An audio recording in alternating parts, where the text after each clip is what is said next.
Welcome to the stream of the dark goddess Eris. You make a storm blow, your energy's fearless. Every follow, every sub, that's the reason I'm here. This, if it wasn't for you, I wouldn't be here. This is our rise, our vibe, our night to shine. You keep this dream alive. You redefine the line. Beat drop hits, chat lights, explode your words, your hype. That's the code from the lurkers to the legends. I see you all. Every message in the chat is a battle call. We break limits, yeah, we burn the stage. Dark goddess Eris unlocks the cage. Not just me, it's we in control. Your energy's fire, fueling my soul. Yeah, it's the dark goddess show, but the power comes from the ones below. You're watching right now, making it real. You're the heartbeat, you're the deal. Hit that follow, sub, let's climb. We're making memories, one vibe at a time. Without you, this light would fade. You're the reason this fire's made. Every stream, every night. You're the glow behind the light. This isn't fame, it's a family flame. Dark goddess Eris, remember the name. When you show love, I feel the surge. Together we rise, our worlds converge. Yeah. Now we rise, now we reign. Dark goddess Eris calling your name. Your views, your cheers, they feed this flame. Without you, it's never the same. So turn it up, let's break the sky. This dream's alive, you and I. Welcome new ones, old ones too. This dream exists because of you. Dark goddess Eris, the light in the storm. With every heart and chat we transform. So hit that follow, lock it in tight. You make the stream ignite tonight. I wouldn't be here if it weren't for you. Dark goddess Eris, we rise, it's true. Dark goddess Eris, we rise, it's true.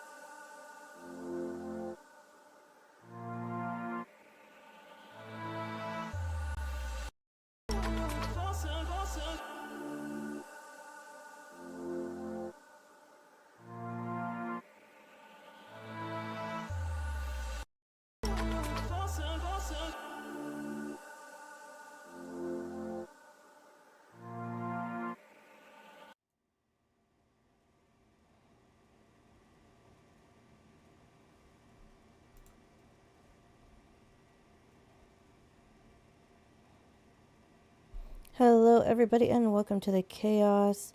One moment, I am trying to get my camera working. It's being used elsewhere. So, give me 1 second here. Yeah, you're just gonna see like a blank screen right now. Oh, actually, hold on. What am I doing? There we go. And welcome to the chaos, everybody. It is Dark Goddess Eris, and welcome to the stream where usually nothing ever goes my way, except for today. We're diving behind the chaos with our very own Shrive Alive, and we are so excited to actually bring this whole thing to life. Finally, me and Shrive, so Shrive is the very first person I've actually one of the first people I've actually collabed gamed with, and he also had the whole welcome to the chaos tagline before we even really met and started hanging out. So when I got the idea after my first podcast episode to do the podcast, it felt only natural to talk about behind the chaos and everything that goes on behind the scenes with streamers, and then also it allowed me to consider having Shrive be a guest, as well as a co-host, and I was so fortunate to have him join in with me. I'm so excited about that. Big hello to Essa. Essa is my artist. She's the one who did this actual drawing here. Hold on, let me. There we go. And I actually want to flip that. Hello, Princess Tiana. Hi, doll. There we go. Yes, she's gorgeous. I love it. I love it.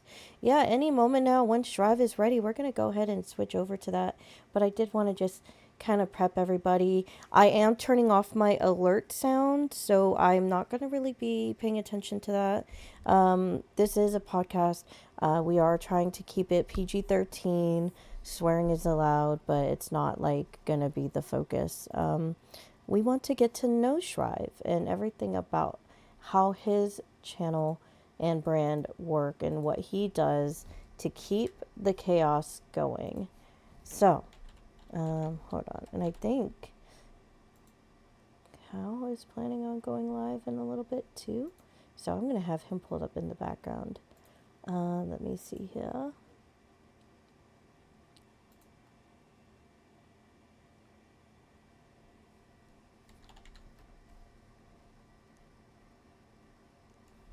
Okay.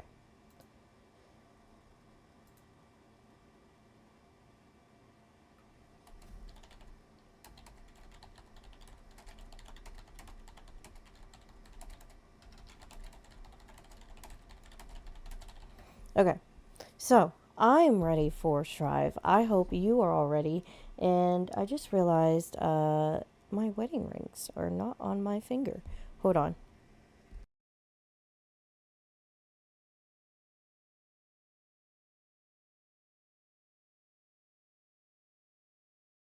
See what I mean? Chaos always ensues. Nothing ever goes smoothly. So let's hope that today actually goes smoothly.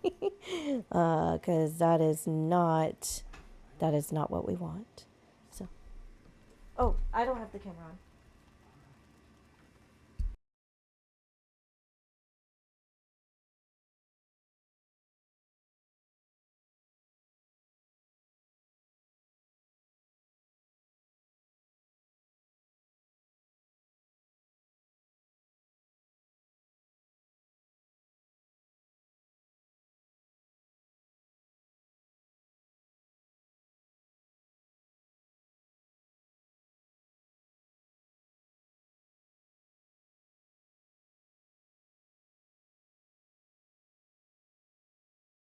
Sorry, as I said, chaos ensues. I unplugged my mic unintentionally, trying to get my wedding rings from Cal. So, all right. How's everybody's day? Sunday. Switch It Up Sundays is now going to be a little bit different. Once a month, we're going to be doing Behind the Chaos. I'm really excited. This is my first time doing something like this, so yeah. I hope that you guys have fun just as much as we have fun doing this together.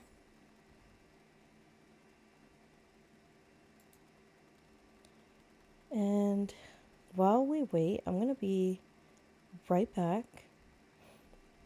I'll play some music. Hold on.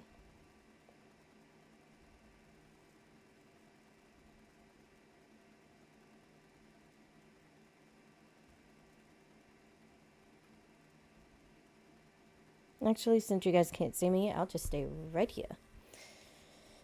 Let's see here. Oh, we are going to have a few, while I'm thinking about it, we're going to have a few new channel redeems coming soon. I'm waiting for one to be completed. Essa is working on an animation for me. So when that's done, that's when I'll implement all of them. Just because I want to send them all out in bulk. And one of the ones that I'll be doing, this one was actually inspired by Tiana. So we're going to have Jump Scare. We're going to have Alt F4 mid-game. So that means like if you redeem that, I have to Alt F4 mid-game. And then we have a Eris time just chat, just in case people just want to sit and chat. And then I have a go to bed redeem, compliments of Tiana, because Tiana has told me to go to bed numerous times. Numerous times. Okay, let me.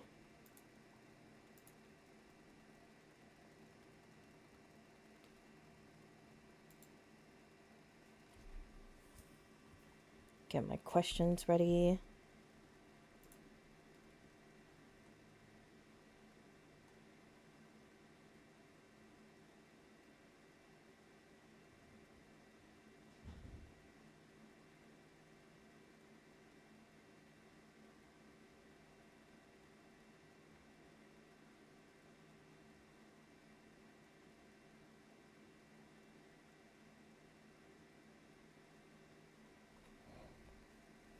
Service. I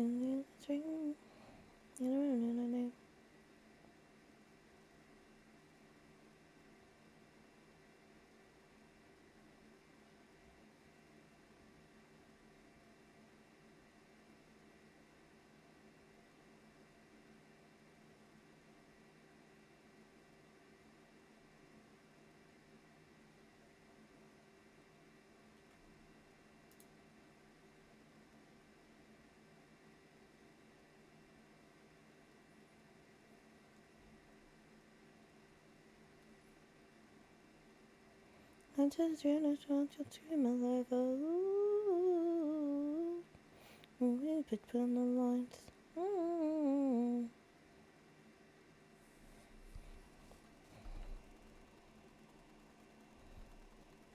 Let me see. Trying to get some things pulled up here. Getting all our questions ready.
Sorry, guys, we're just getting everything ready. He's doing his intro right now. So as soon as he is done, we'll go from there. I appreciate everybody being so patient.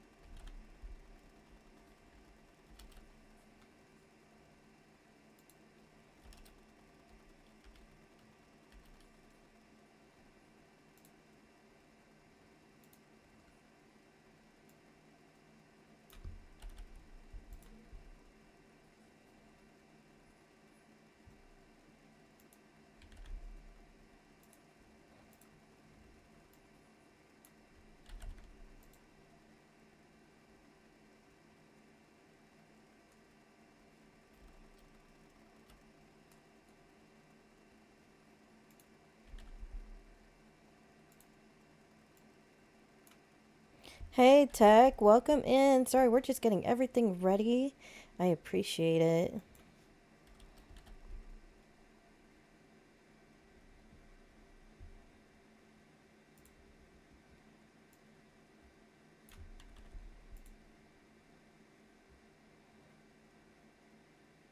Yes, I am well.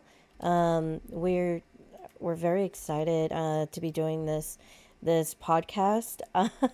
It's the first time I've done anything like this, so I'm really excited. We're gonna be teaming up with Shrive Alive, and this is gonna be, as of right now, it'll be once a month where we interview different streamers. And Shrive is actually ready, so hold on, let me go ahead and get over to him.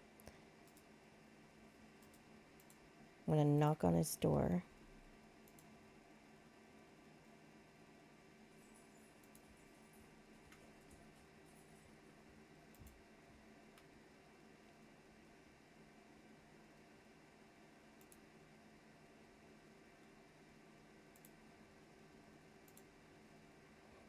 Now, I am going to ask you all to be respectful of my guest slash co-host, and we're also going to be respectful to future guests as well. Okay, so we got Shrive, and then let me switch over.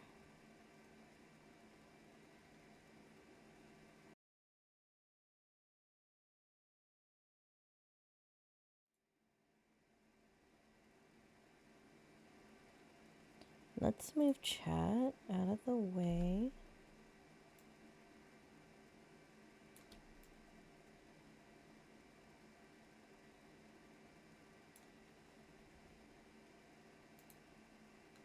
Shrive! Oh, can you hear me? I can. Hello. Hello, and welcome to Behind the Chaos. You are our first official guest and future Let's co-host. go. Yes. Everybody, welcome to Shrive Alive, who is going to be our first guest. And hold on, let's flip me. Can we flip me? There. Okay. Wait, did I flip? As always, in true chaos fashion, nothing ever goes my way in these things.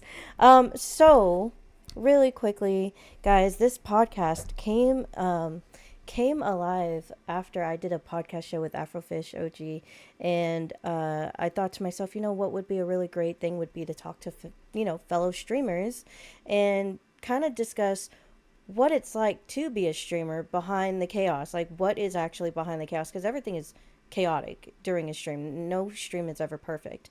And it just so happens that me and Shrive both had the tag of welcome to the chaos before I actually started hanging out with them. So I thought that was a really great way to bring us together, is the similarities that we have with our streams. So yeah, so this is where we are. Shrive, tell us a little bit about you really quickly, a quick intro.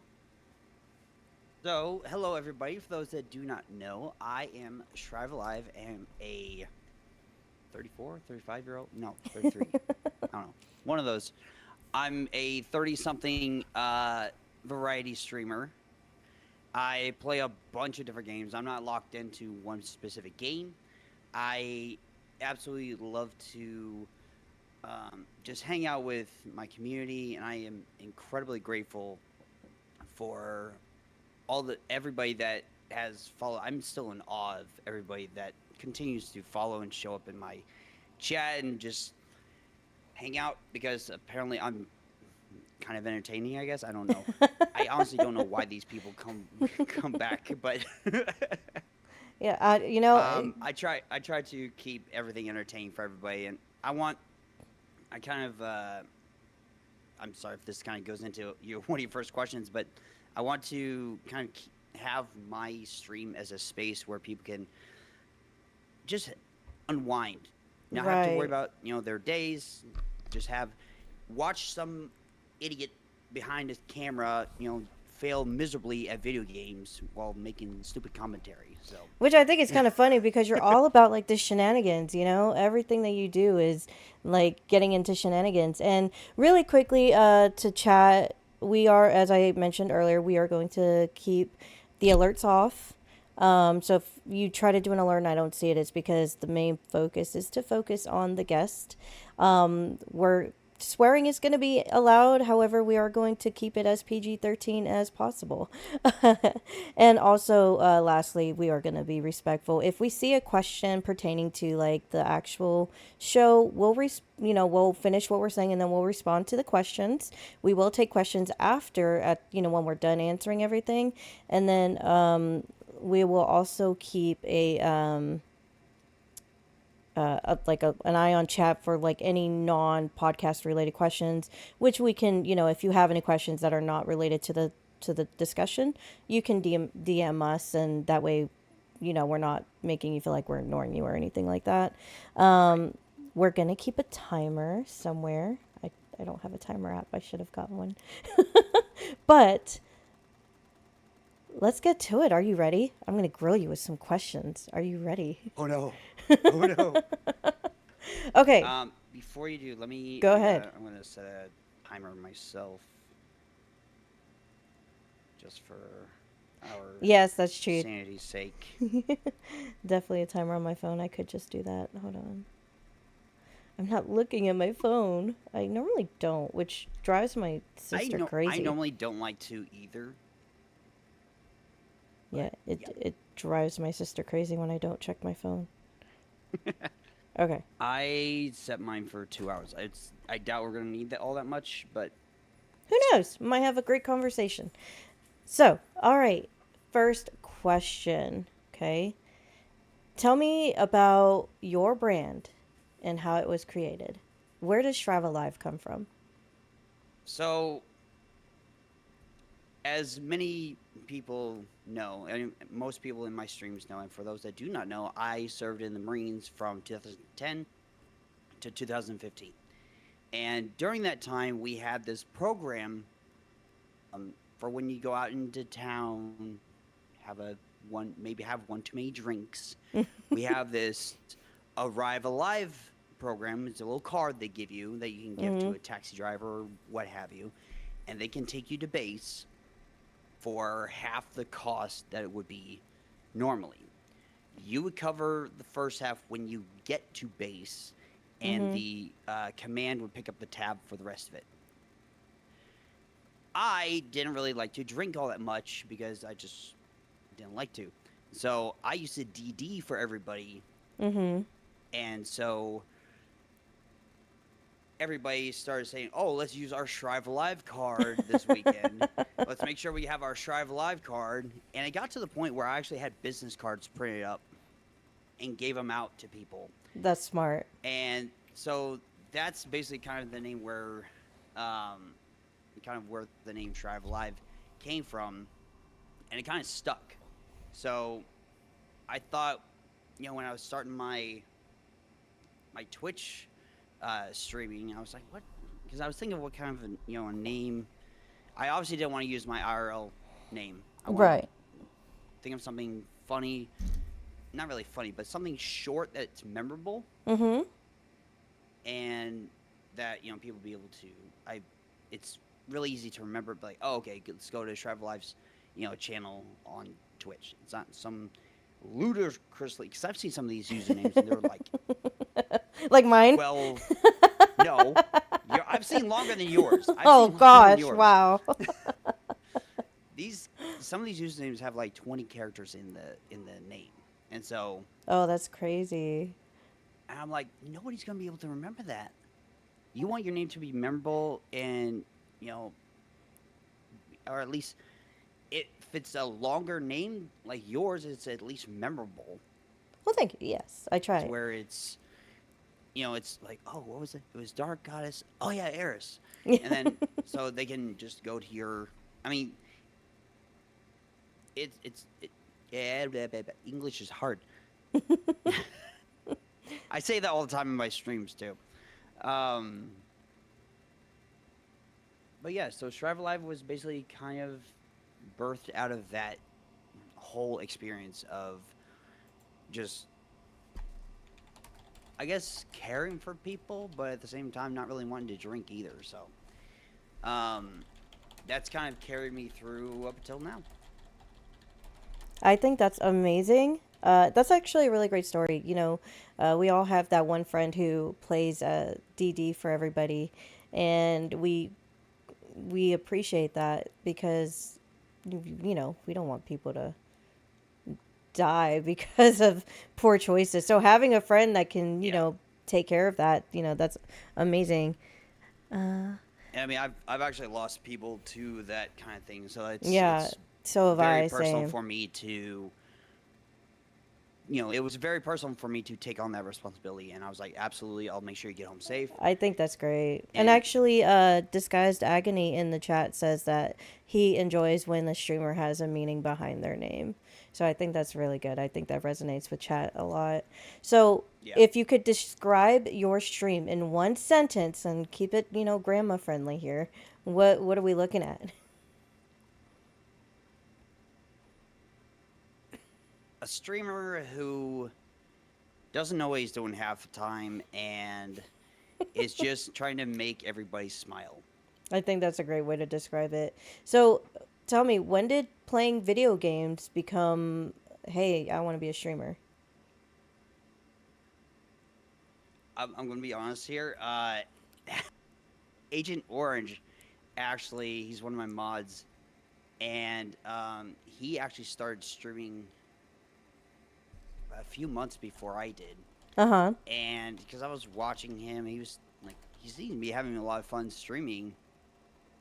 And because I love playing video games. I have ever since I was a little kid. Right. And so, um, and I've always wanted to turn that into something more than just playing video games. Mm-hmm. And so I saw him, being able to interact with a community. And I was watching, I've been following streamers and all that other kind of stuff for a long time. Right. So it's always been at the back of my mind, be like, hey, what if I, what would it take to kind of just start doing this? And so I don't know, it's just, he was like, why just fuck it, just Why not? go, just yeah, exactly, fuck it, just start. And he's like, yeah, just go ahead, just start streaming. Like, who knows? Right, and Like, that's yeah, that's kind of that's sure. kind of what happened with me. I said, I love playing video games. I'm not gonna do this for the money. Probably nobody will ever watch my show. But why not? Like, if I'm gonna be gaming, why not just stream it and see if anybody enjoys the content, and if they do, great. If they don't, I'm still gaming. I'm still doing what I love. So I think that's great. I Exactly. think it's great to have, and you had Agent Orange. I had Cal. Cal is the reason that I started streaming. He told me I should, and I love that you had that driving force to get you going. So at what moment did you decide, hey, this actually might work? When honestly, when I got my first big raid, I was and just about to that ask you that raid too. pushed, and that raid pushed me to affiliate. Nice. Um, Agent Orange and I were playing Once Human, Mhm. and this streamer, I'm pretty sure their name was Eliara. I'm probably fucking up that name, but she came in with like 80, no, it was like 100 and something Oh wow. viewers, and I was like, you can ask Agent, I did not know what to say. I was so flabbergasted because up until that point, I've been streaming for like 5 months and been Mhm. working hard to get to affiliate. And so I I was so like flabbergasted. It was just that average viewers that I was just missing. Right. That I needed to get And to this was affiliate. And this was so, before the affiliate requirements had changed. yeah, this was before. This was back in February. Oh, okay. So, um, yeah, the affiliate rules or requirements have changed since then. Mhm. To make it, I think they're a little bit easier now. Oh yeah. Yes. Yeah, I would say Yeah. so, yes. So, And um, go ahead. yeah. Um, just that raid. It was like it was like, wow, people actually. I started getting comments like all the time, and I mean, even and honestly, I think even a little bit before the raid, Mm-hmm. when I had started to build up this community of people that had regularly come by and started watching my streams, I was like, wow, maybe this is actually a thing. Right. That I think that's that first raid, that first person that comes in, like for me, Zyga was like the first person that was really in my chat, and he's been in almost every single stream every single day, and had he not been there, I say this all the time, I probably wouldn't be a streamer right now, because it just was, it's so daunting, you know. But when you It get that first really real, is. like, that real follower, that real raid, it becomes a lot more surreal for people. So since we're on the topic of, remembering our first raid, what about your first sub and your first follower? Do you remember who your first sub was and who your first follower was? So actually, yes. Um, and they would be the same person, Mm-hmm. except that they got beat out for the sub when I made affiliate. Um, so Agent Orange was actually my first follower, Uh-huh. um, and my first sub was Jada Cartel, and she subbed to me while I think it was while I was offline. Mm-hmm. So she like once she saw, I guess, that I had made affiliate, she immediately subbed, and so she's always that over agents' head, be like, "Oh, I'm the first sub, you're the first follower," kind of deal. So um, I thought that was kind of funny, but I appreciate everybody that because I don't expect people to give money to Right. me, and I'm incredibly appreciative of everybody who does. Right. Um, I noticed that you don't ever do like subathons. You do more giveaways than anything, and that kind of speaks to how you don't want them to feel the need to spend. So I think that's really yeah, admirable. I like that. So, yeah, it's not really something that I really. I mean, I don't want to say I'm not going to do a subathon because I've never tried to do a subathon. uh-huh. I think at some point I might try to do one, but I also don't want people to feel like kind of like what you said. It's I don't want people to feel like um, they're obligated. Right, exactly. No, and that's respectable. I think at some point I think everybody should try. So, I am in ads right now. you are in ads? Okay. We do Yes. have I'll take this time to take a question from chat. So Disguised Agony said, so were you two Twitch watchers before becoming a streamer? I started watching in 2018, but did not start streaming until beginning of this year. I still watch a lot. So, I personally never watched Twitch before I started streaming. I didn't watch anybody. I just, something about me just sitting there and watching somebody, and like, and a lot of times like the people that I ran into was like COD community, like I didn't see other variety gamers. So it just kind of, I thought that's all it was like COD streamers, and I just was like, ah, Yeah. nah. Same. And I mean, for me, um, I was I don't necessarily want to say a Twitch watcher, but I was a streamer watcher Mhm. to where people would like some of the big ones I was watching was Smitty, Grizzy, Blarg, Soup, all of those kind of the big chaotic Yeah. streamers. I'm back from ads. Um, so I was watching them for a while because I love their content. Yeah. Um, they kind of have that kind of dark humor, but it's not crossing that line completely. They toe the line, but they don't cross it completely. So I do like that kind of content, or at least that they were able to do that kind of content while streaming and while making videos. And it was they just seem to be having so much fun just in a Discord call and just being able Yeah. to play with their friends. And so it was always kind of, like I said, at the back of my mind, be like, what if I can do that? I Like, think do I have any friends I'm glad that that could you do that? did. I'm glad that you did because you have a lot of fun. Uh, let's see here. So, actually, that is a question, Blueberry. That is actually I was just about to ask. So, what is something that you enjoy streaming? Like, what is your favorite game to stream? I don't really have one go-to game. I would say, jeez, I'm looking at my Steam library here.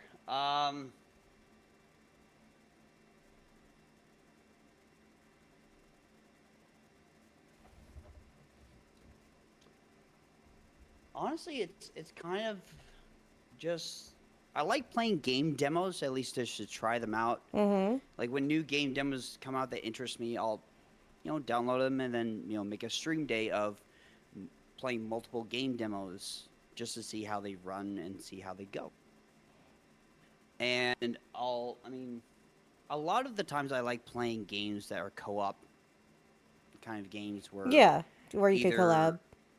where you can collab, yeah, or just hang out with invite your friends to play the game. Like RV There Yet was I think the most recent one that I played with Squirrely, Llama,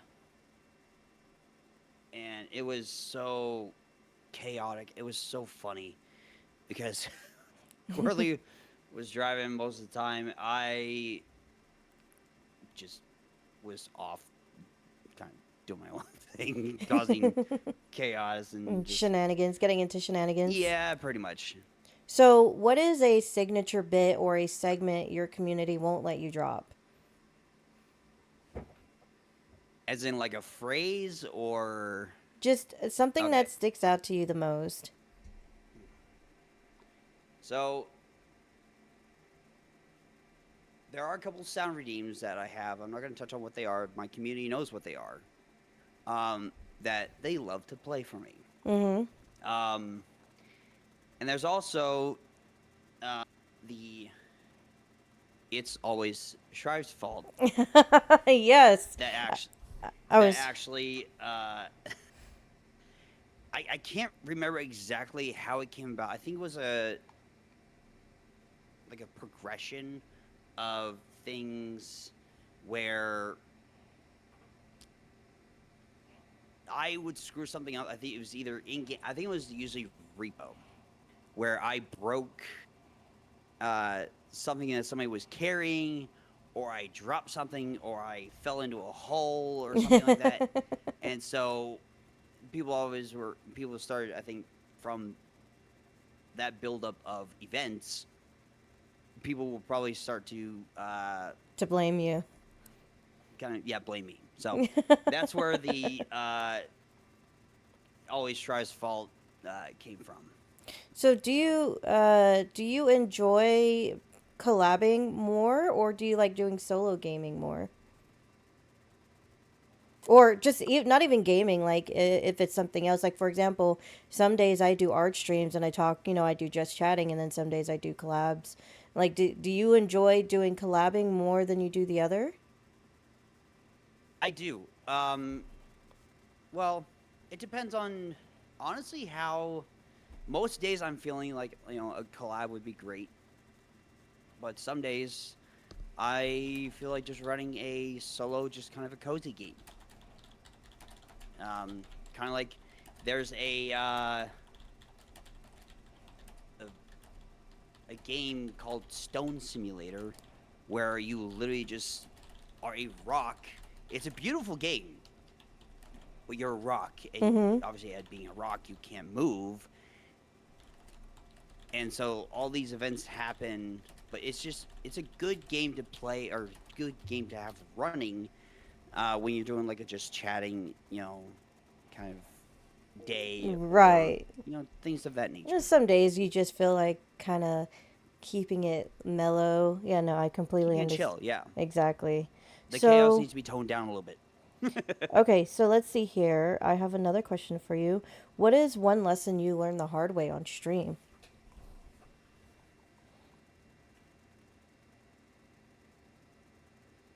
A lesson? Mm-hmm. to make sure that there are security protocols in place for my space, for my community, so that I don't get and that there are rules in place. That there are, you know, um, just because I want everybody to feel safe here, Mm-hmm. and I don't want anything to disrupt anybody's uh, streaming experience or just experience within this community. So, um, do you mind if I tell a little bit Sure. about why that's Yeah, absolutely. okay? Please. Please do. So, there was an event where I believe it was the new Borderlands game, Borderlands 4, Mm-hmm. had come out, and I was collabing with, I believe it was Timbo and Agent Orange, and uh, because it was a brand new game, it was release day for the game. Mm-hmm. There was a lot of traffic towards that game that day, and so I think somebody found my stream, found where I posted my Discord link, joined my Discord, Oh no. hopped into the call that I was in, and started spewing incredibly malicious uh, words and like a lot of hate. Oh man. Basically, there was a very incredibly racially charged word that was being said, and Uh-huh. I immediately stopped. I had to stop streaming, do incredible damage control, um, and so um, that is why I now have all the security protocols in place for my Discord, where I have a private uh, voice channel, two a application process for my Discord community, to where if you want to join the community, you have to apply and actually type, yes, I've read and have understood the uh, rules for this Discord and Right. understand the consequences of breaking said rules. Right. You know, And and so, and honestly, I think that was very smart of you to do because Twitch TOS states that anything that is said in your stream or in your chat can get you, banned if it's against their TOS. So having somebody come in there on a voice call or even in your chat, that could have severely impacted your streaming career. So I think what you did was the right thing, kind of cutting things down. People don't realize that, when you're collabing with other people, what you are saying is literally something that can get you in trouble, even if the streamer themselves isn't. And it's because it's in your content, it's on your channel, it's on your page. So, right. And I honestly, I don't want to say this to scare anybody, but there are people like this out there. mm-hmm. And so I just advise you guys to take a look at your uh, security protocols that you have in place. If you want to change them, great. If not, then that is your call. That is your stream, your community, your space. That is entirely your decision. Right. But just be aware that there are people like this out there. They're malicious people, and it sucks that they even Yeah. are there. Some people don't But even allow raids for that reason. yeah, Yeah, I it's mean, there are such things as hate raids too, which I just found out about recently, yeah. which I didn't even think was a thing. But So, kind of not to make things too heavy, let's go ahead and bring it back really quickly to your okay. content. How do you pick what to stream, like your vibe, and do you have like a schedule where certain days are for this day thing, and or do you just kind of wing So it? most of the time, I used to have, because I had like 3 or 4 games I would just constantly play. But now I'm starting to kind of expand that horizon a little bit Mm-hmm. and go into more games. Excuse me. And just kind of just branch out. So I'm gonna have to go back and change my schedule that I have on Twitch to where it's um, where it reflects, hey, I'm just streaming, an action game today. It's not going to be Yeah. labeled as a specific game, um, because I just don't know what game I'm going to be playing that day, and Right. most of the Kind of time, like, yeah, kind of yeah, like how I do like Wreck It Wednesdays or like today's Switch It Up Sundays. So, kind of like that, where you just kind of leave it vague, but you know what the content's supposed to be. vague but general enough to where it's people get the general vibe of what you're going for that day. Exactly. So Yeah. I kind of think, like my demo days, basically. yeah. Like I'll have, I think it's Thursday or Friday. I think it's Thursday is my, or that Thursday has been my demo day for the Mm-hmm. last like couple weeks. So I think that's smart. I think having some kind of schedule, and it also widens your community a little bit more, because then you'll attract people from different areas of, the interweb, if you will. So, how do you balance between a main game and just like a variety game? Like, do you have a main game staple that you play? no, it's honestly just kind of, it's honestly kind of just, I don't know. I don't have a set main game, I guess. Um, I mean, I have played some games for incredible amounts of hours, Mm-hmm. but that was before I started streaming. Um, but a lot of it is just like just trying out different games and seeing and just playing with other people. Okay, so with that said, if there was a main game that you wanted to play, like, do you have one in mind? Like, is there something that if you could choose a main game, what would it be? And that's a good question. There's so many to choose from. There's so many. Uh, We can always come back to that once you think about it. You'd be like, "Oh, I know now." it's honestly gonna be like there's a top three, I would Okay. say. Um, Repo is one of them. Mhm. Um,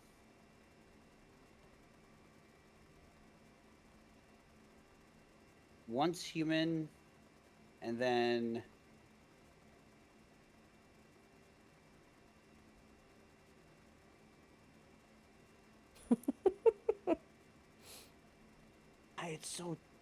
it's so tough to choose. It's probably gonna be like Fortnite. There's a lot of Because great games I out there. I love just because all three of those you can co-op. Yeah. So I don't know. I guess those would be. It's so hard to choose just one.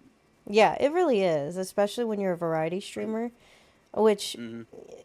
you I think is a little harder to be a variety streamer because you don't have a set niche, and if you're not streaming your followers' favorite game that day, then you don't get that follower. Right. So you're having to rely on your other followers for that game to come in. So Right, but yeah. at the same time, it's like, if you do become a niche, kind of on the flip side of that coin, if you do become a niche streamer for like one game, say like Call of Duty, or you're only streaming Fortnite, and then somewhere down the line you decide, oh, I'm going to change up the game because I'm not feeling this game anymore. You have the potential to lose X amount of followers and a lot Exactly. of the following that you've built.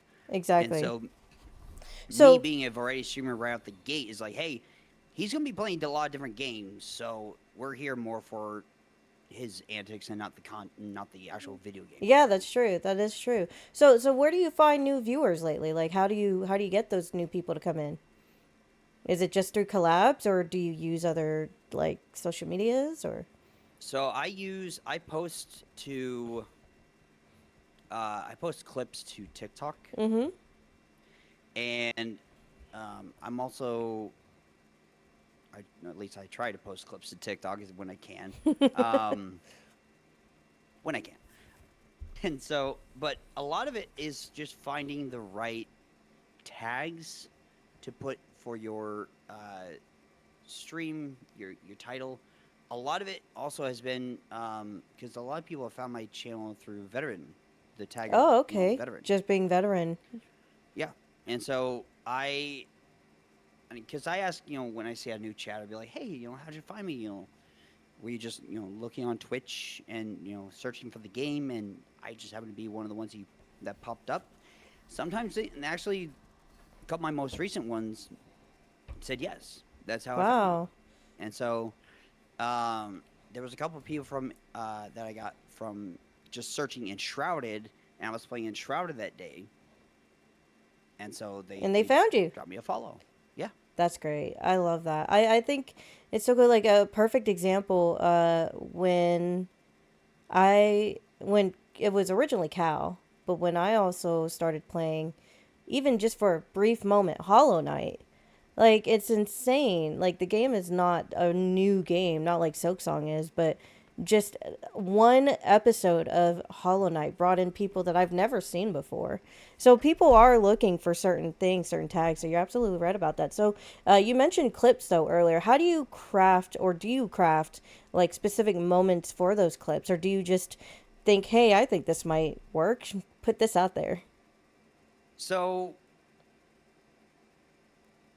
I clip a lot of things. If I think a moment is funny, that made me laugh, I have a command on my stream deck where it just clips immediately, and I'll hit that and be like, okay, that's saved for later. I'll go through all my clips from the stream and then kind of just edit or tweak From them there. how I want.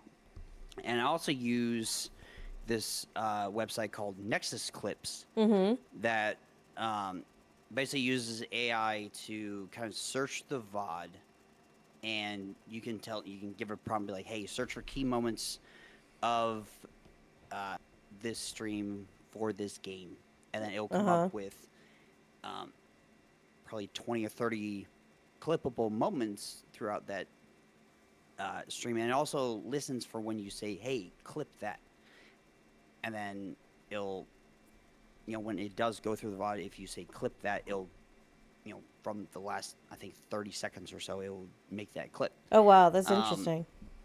But it will also give like a virality index number, but like I think it's out of 100, and it's based on how, I don't know what algorithm it uses to determine that, but it is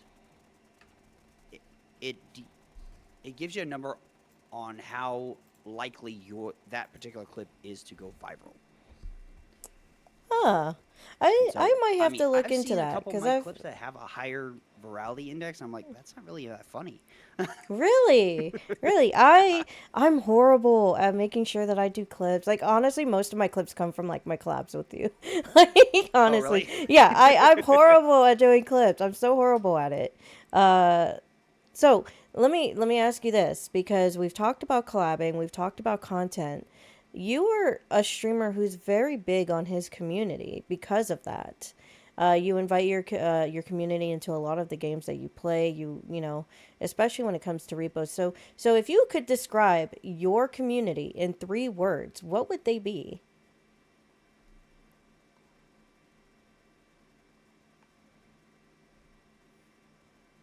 Lovable, chaotic gremlins.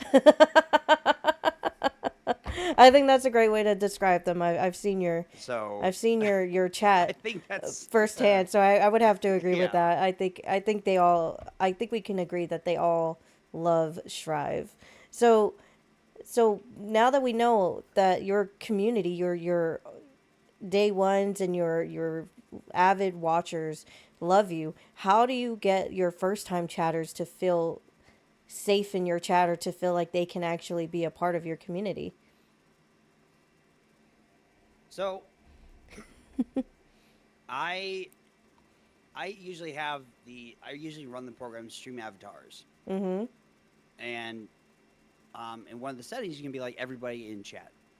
It'll display everybody in chat, and so I can see even if you're not talking or whatever. if you're here, it'll show you. But I don't like to be like, oh hey, if I see somebody new show up, be like, hey, welcome in. If I want them to watch my stream to kind of get the feel, the vibe, Mm-hmm. and if they want to stay, they can, and they're more than welcome to.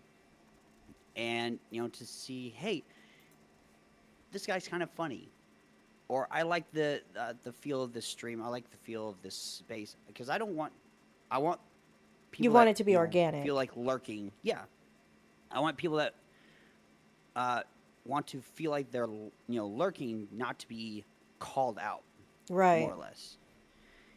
Good, because I've been there before. I was a lurker a lot Mm-hmm. in people's streams, and it made I mean it was kind of a mixed bag because sometimes it was nice to be acknowledged by the streamer, but at the other times it's just like I just want to watch. I just want to Yeah. hang out. I just want to just get the feel of this place. So No, I think that's fair. Especially like if you're a streamer on the clock app where people you could visibly see people coming and going. I think it becomes one of those things where it's like, oh, hey, I see you, don't leave, and then they leave and you're just like, okay, bye. yeah, You don't want like to you don't want to scare them hi, away. bye. Yeah. So you kind of carry that same mindset into, Twitch. You don't want to scare away your new people. You want to give them a chance to get acclimated to you. So when it Right. comes to your chat and when it comes to like your community, what is your approach to like your mods? Do you have like a program that automatically mods for you, or do you have like a mass group of friends that do it for you? How do you So treat it? I'm very selective with who I ask to be Mm-hmm. a mod for my stream and for my channel. Um, I have I want to expand that group just because not everybody in that group is going to be available to go to every stream. Right. And everybody has their own lives to live, and I totally understand that. And I'm not expecting it's not a contract. Be like, hey, you need to be here for every stream. No, I'm not Right. expecting that. They're doing me a favor by being here and monitoring my chat.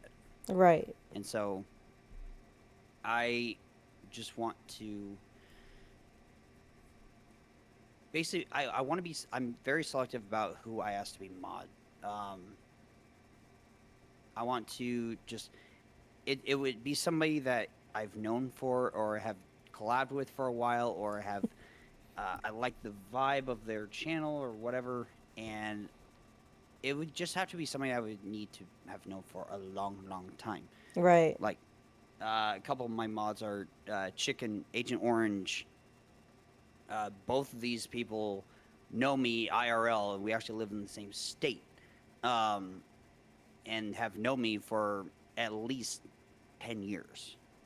And so I wholeheartedly trust them with modding, my channel. Right. Yeah, no, exactly. And so, really quickly, I am going to take this time. We do see chat, guys. Um, we want to keep it respectful to the guest. So anything that is personal, let's just go ahead and keep that off. That way our guest doesn't feel uncomfortable, if you don't mind. Really quickly, which brings me to the next question. Where's the line between edgy and not okay in your chat? So my stream is labeled 18 plus for a reason. I Mm-hmm. swear there are redeems that I have that are obviously uh, above 18 and over, and so um, I like there is a line for me. Like if you make too many, or if you cross the line of like going full sexual content, that is an absolute no. Mm-hmm. um some of the redeems that I have kind of toe that line, but they don't cross it. Mm-hmm. And so it's hate speech is obviously a no. Mm-hmm. Any kind of disrespect. If I see you being disrespectful to anybody, not just me. I mean, hell, I actually encourage people to be disrespectful towards me before my chat. If I see Yeah. anybody being disrespectful to another chatter, insta ban. I don't even care. I don't want that kind of space. Mm-hmm. I want this space to be a place to where people feel safe and don't have to worry about being attacked, more or less, Right, exactly.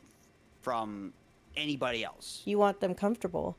And Hmm. so, tell me about a time where your community surprised you in the best way.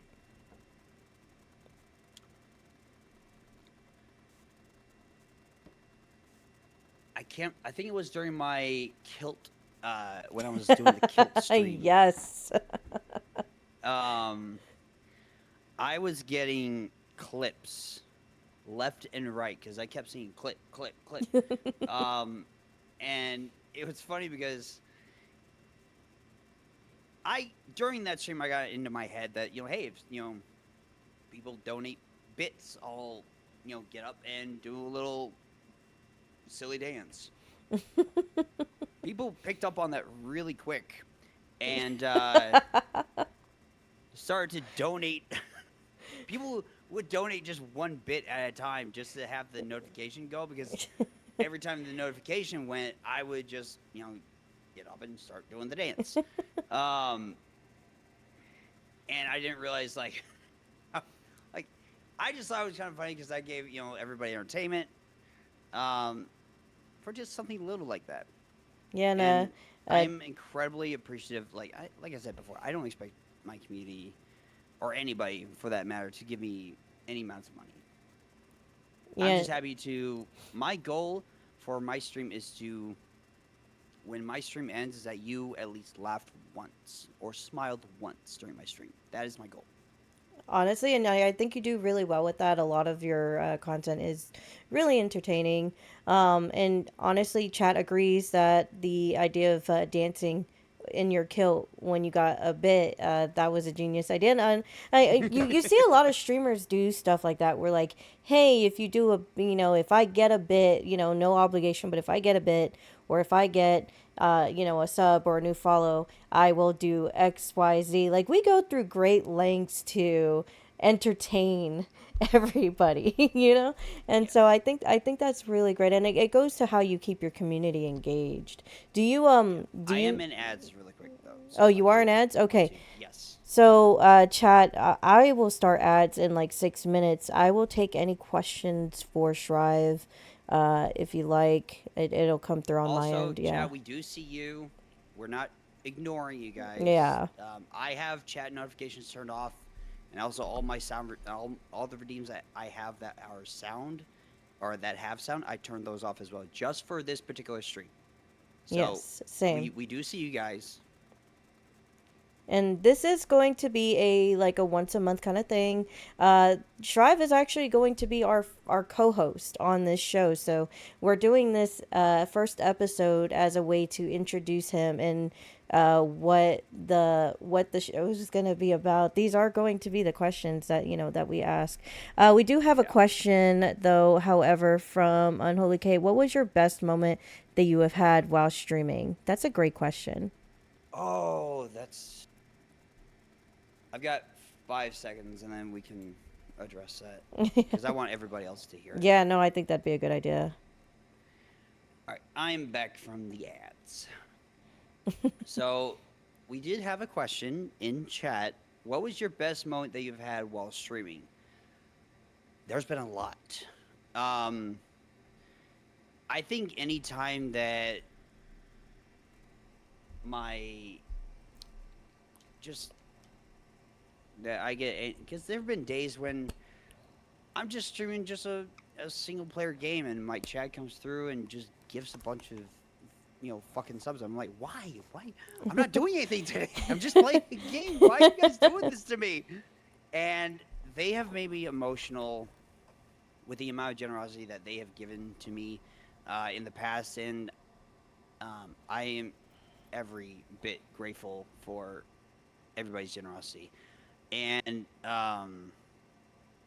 it blows my mind every single time that just that somebody wants to support me. Mm-hmm. It's still a hard concept for me to wrap my mind around.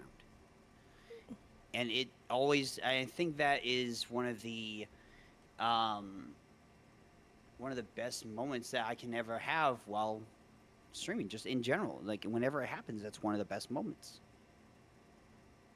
I think that's amazing. I remember the first time I got. Actually, I think you and Agent were like my first like subs, other than Bert's. So I thought that was a very emotional moment.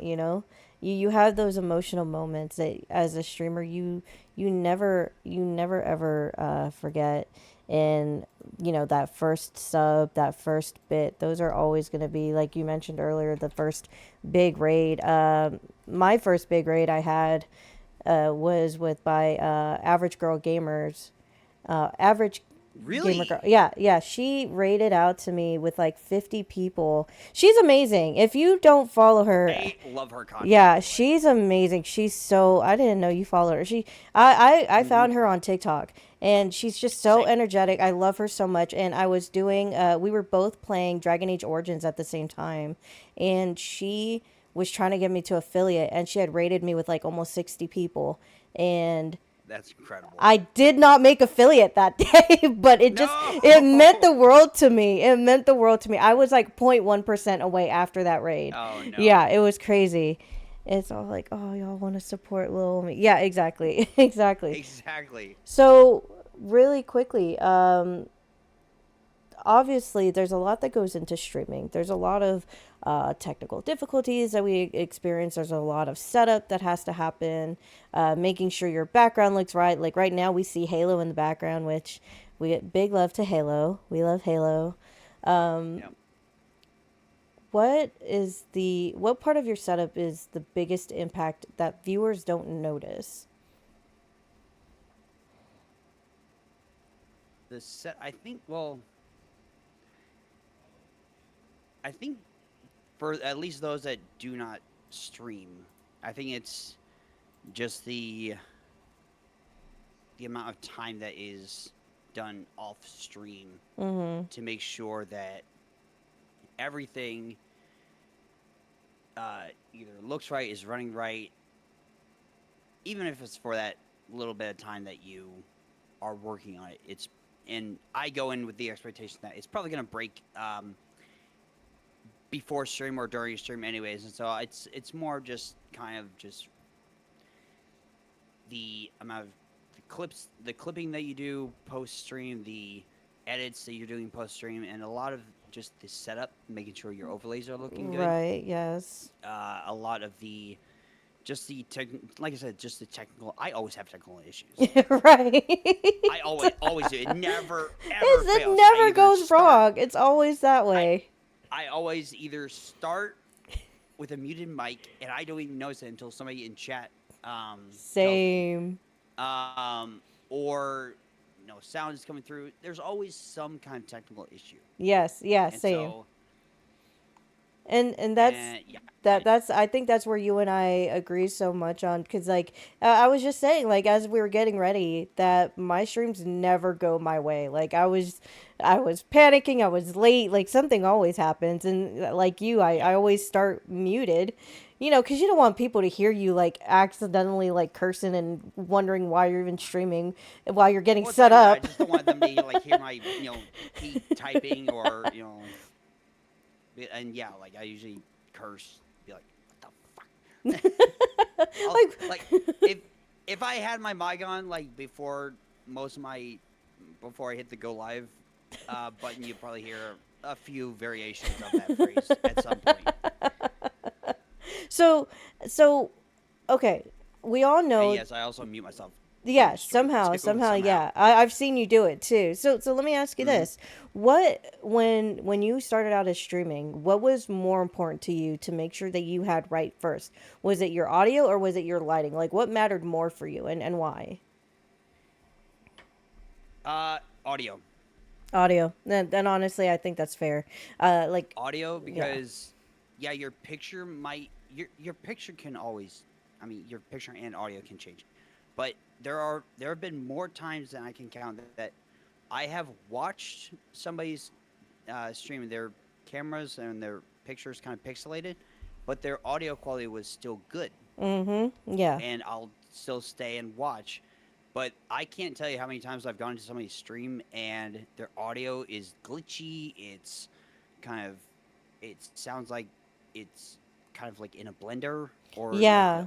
the mic is picking up way too much uh, ambient noise. It's hard to focus on the actual streamer when they talk.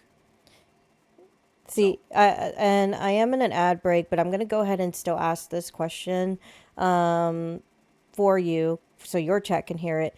Essa had a great question pertaining to the conversation. What sort of mega important tip would you give someone who'd like to start streaming someday about setups or equipment or the technical side? Just like anything in that regard. Like, what would you. so that is actually a really good question. I would say one, don't go into it with any kind of high expectations. Don't go into it thinking, oh, I'm gonna, gain 100, 200, X amount of followers overnight. It's a grind. Streaming is a grind. I don't want anybody to get it twisted. It is a grind.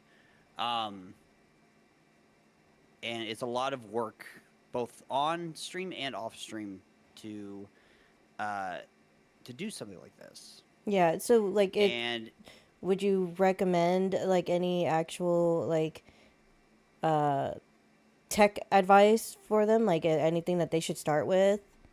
so I know everybody has their, it's the whole Streamlabs versus OBS kind of thing, but I like Streamlabs because it's so user friendly, and so and that was actually the software that I used when I started streaming, and I still use it, um, just because I like the interface of it. I like how everything works with it. Yeah, it's not as customizable maybe as OBS, but it's a good start for somebody who had zero knowledge of what goes into streaming or any of the kind of the technical side of everything for that. And And then look into, I would have, if Frosty Tools is actually a really good um, a chat bot that does like you can do scheduled messages. You can like, because every now and then you'll see in my chat be like, hey, if you're enjoying the shenanigans or whatever, here's my Discord link or here's my merch store. If you're like, you can just have that way. I don't have to constantly post those kind of yeah, uh, or repeatedly say it over and over again. exactly. Or if somebody has that set up. So what would you suggest to someone who would get frustrated? This is a while streaming. This is a question from Unholy K.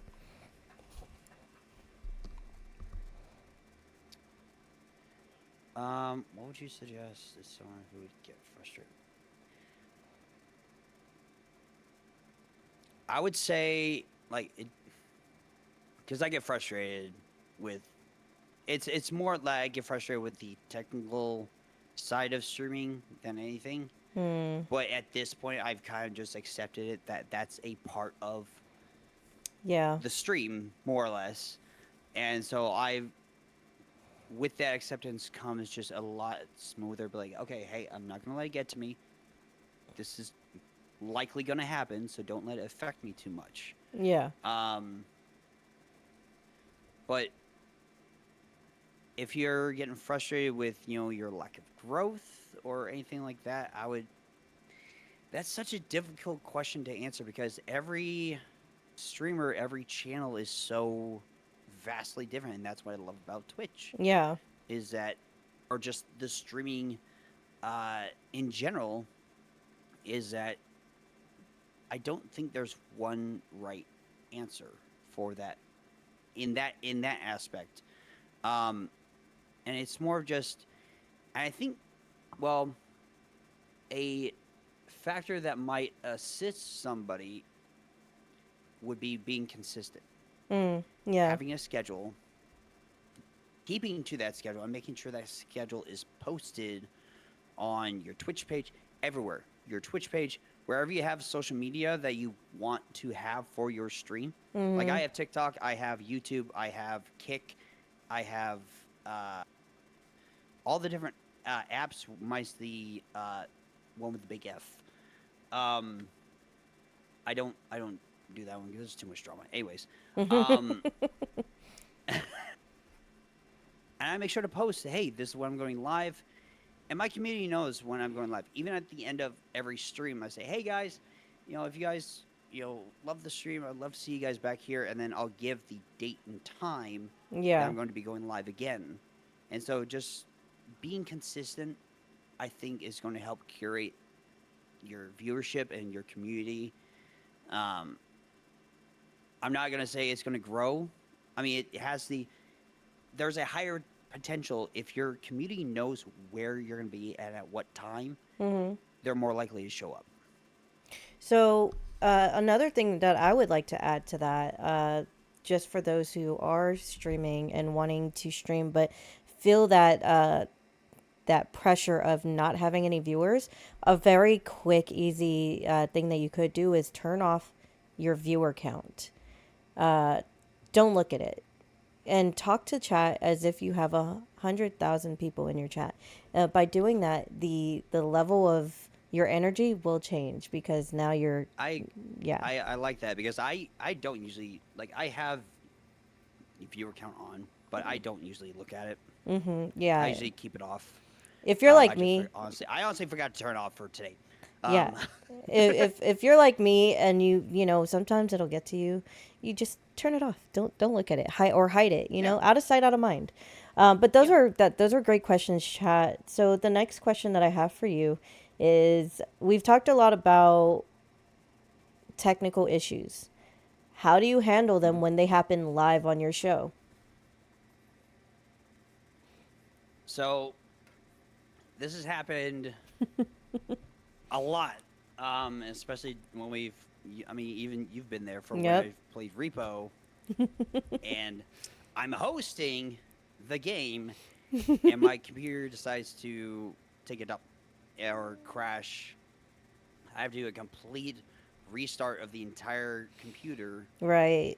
and um, it's more just trying to, like, and if it happens once, twice, it's fine. But after, I mean, I'll be honest, after a consistent number of times, I think it's easy for chat to pick up, like, hey, he might be getting frustrated with Yeah. this, with what's going on.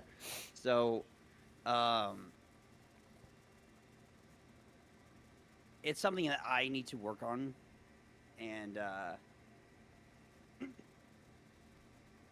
just not letting those kind of major issues like crashes kind of get to me. Yeah. And so, So, what are some uh, overlay or scene tips that you wish you knew earlier to help with, giving a good, seamless stream? as so are you talking um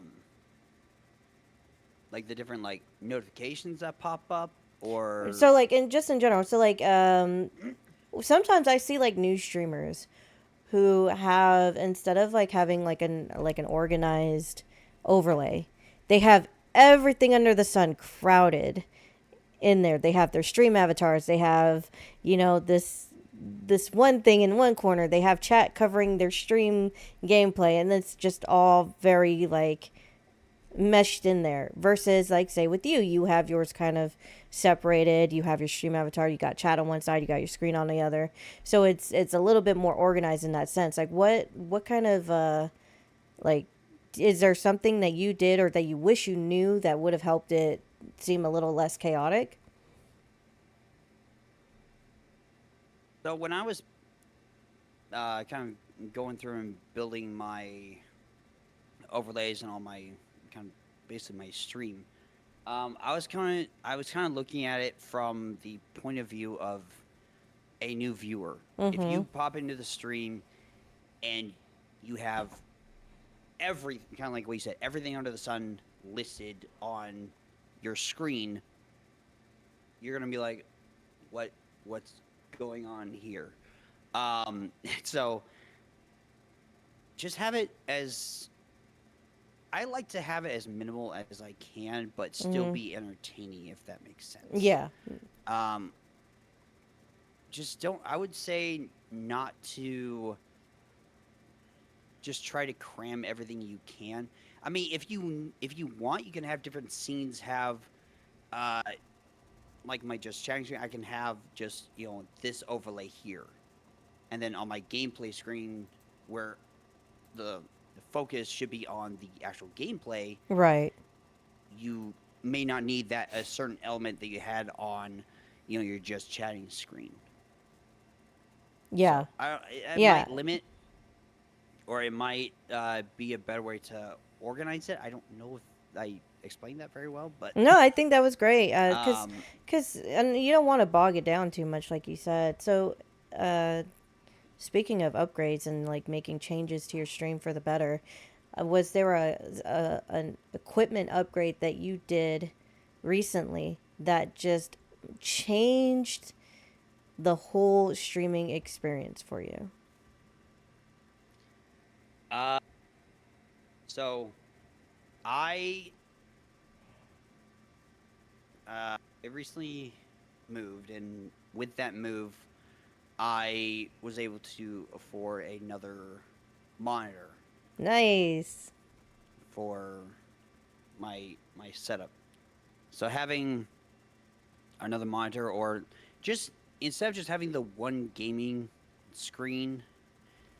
I mean, I used a even before I moved, I was using my laptop as my second screen, Mm-hmm. and I would use that as my kind of my Twitch Mm-hmm. uh, page and keep up with chat and everything. Because I was streaming from, and this kind of ties into what Unholy K just asked in, because I was streaming on my Xbox at the time, Mm-hmm. and I couldn't.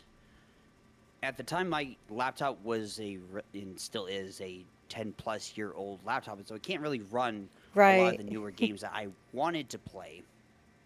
And um, it was it was more of like, how do I capture what I'm playing on my console and stream it, using my laptop and streaming it to Twitch. Right. And so uh, getting, I had to go and get a capture card. I mean, streaming in general is an investment. Mm-hmm. You're going to sink quite a bit of money into your setup, Yes. Yes, you are. regardless of whether it's just you getting a capture card, or a camera, or investing in a PNG tuber or VTuber. Everything about these setups does cost a little bit of money, Yep.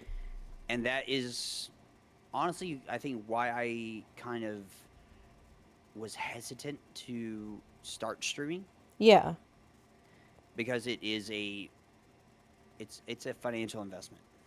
So So, just to also answer you, Unholy K, it also depends on what kind of console you're using. So I know Xbox is a little more streamer friendly, whereas PS5 you don't have like unless you have a PS5 camera or a PlayStation camera, it's a little bit harder. So one thing that you could do if you are using PlayStation and you do not have the funds for a capture card, you can do PlayStation Remote Play, which is what I use, and I'm able to play my PlayStation through my PC and stream it that way. So that is another option that you can use is remote play, and you can even do that on a laptop too. So just to I was answer gonna say, I that think question. Xbox has that too. Yeah, Xbox is a little bit more streamer friendly, I think, whereas PlayStation, you're kind of limited unless you have a capture card. Hmm. Now, I'm just going to ask this. So, mm, I'm going to skip this because I want to get into this. Sorry, I had a group of questions, but I think I'm going to skip it. So, as a streamer, how do you handle the eventual burnout that comes to us all? And, like, what is your advice? Someone had asked this earlier, but I wanted to hold off on asking it. What is your advice for new streamers who start to feel the burnout? So, two-part question. So, How do you how handle I the. handle Yeah. how I handle it Yes. is keeping to my schedule Mm-hmm. and or as much as I can. During the week, I have a regular job, and so I need to make sure one that I get enough sleep for that job, and two that I am still able to stream and clip and do all the post stream stuff that I need to, but still be able to hold down and still be able to go to that regular job. Right. Um, and having a couple days off, I mean, I don't stream 7 days a week. I stream 5 days out of the week. Mm-hmm. So giving myself a quote weekend where I don't stream, where I can, work on just post stream stuff, clipping, going through VODs, all that kind of stuff. If I want to, I can, but I'm not obligated myself to do that. Right. But I do use that time to do those kind of post stream and clipping and posting social media. I schedule those out um, on usually my weekend days.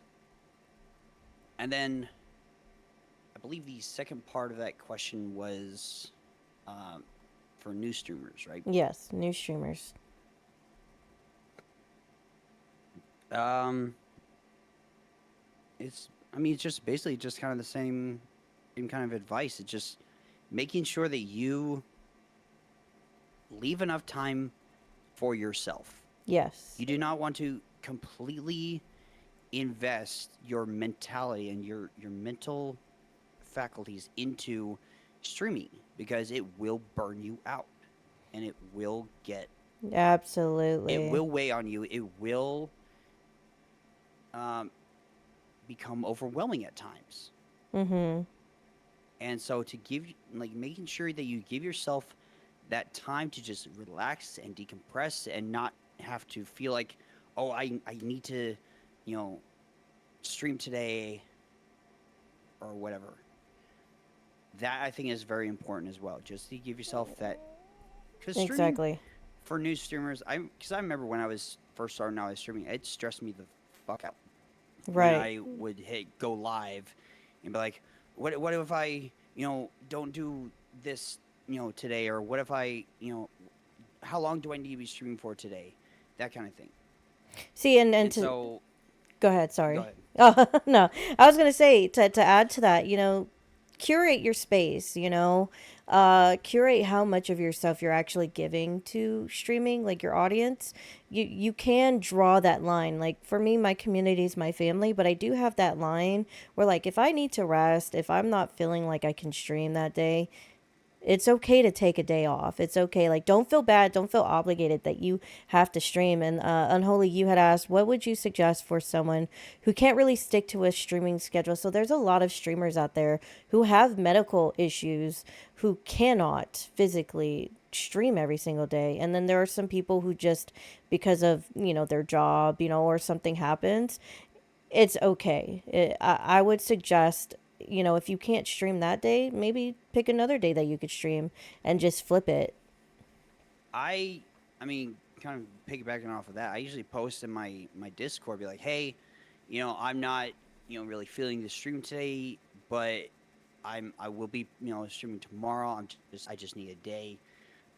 And for those that don't like or have like an inconsistent job schedule, that's entirely fine. I've been in that spot before, and to be honest, it sucks because Mm-hmm. you can't maintain a consistent schedule that way.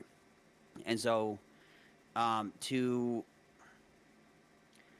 I want I don't want to say try to keep a consistent schedule because it's easy for me to say that because I have a consistent schedule.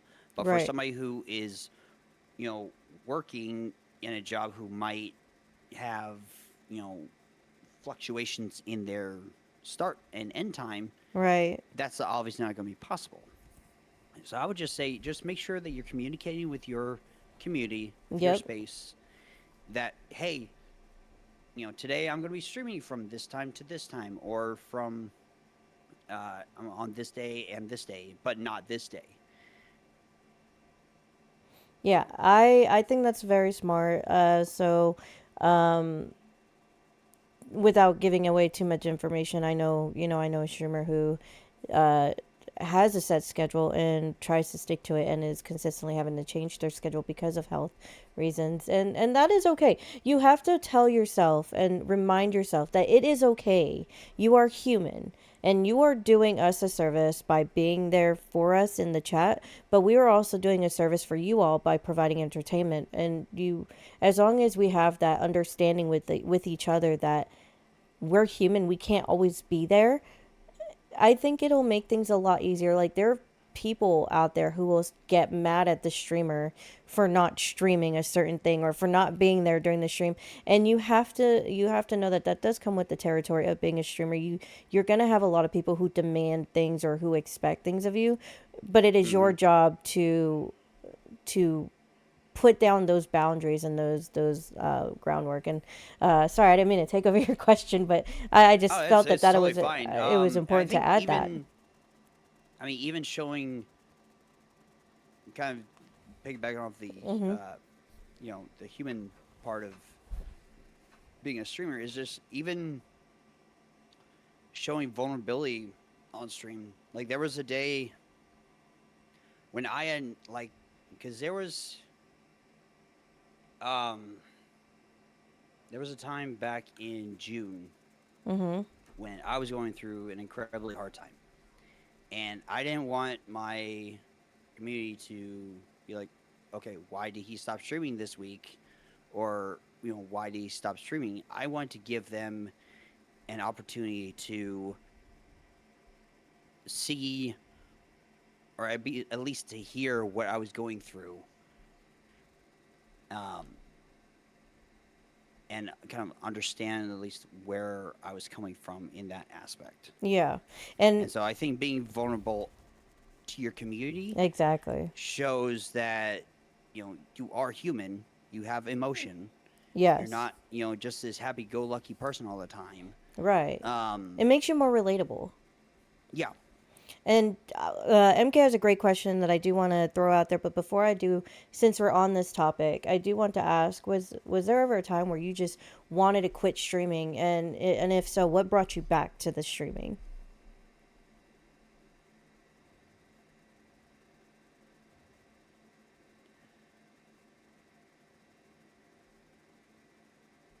I think during that first 5 months of just streaming and not, you know, seeing a whole lot of growth or just engagement, it was just a lot of, uh, it was very disheartening. Yeah. And so it was a time when, you know, I really contemplated like, hey, do I continue this? Mm-hmm. And if so, why? Why do I want to continue this? Do I want to um, kind of be that source of happiness for somebody that may or may not be having a bad day? Mm-hmm. And the answer is yes, for that Right. time because I've been there. I've been um, when I've had, you know, kind of a shit day, and I just open either Twitch or YouTube, and I find just a comfort video to watch Right. that makes me smile and just to boost my mood just a little bit to kind of lift me up out of that kind of that dark space I was in. And so I wanted to be that for somebody else. Mm-hmm. You know, And that's what your if I, yeah, so that's what brought you back to streaming is pushing on and making sure that right, and just basically like just because I mean I put myself in somebody else's shoes and be like, okay, I've had a shit day.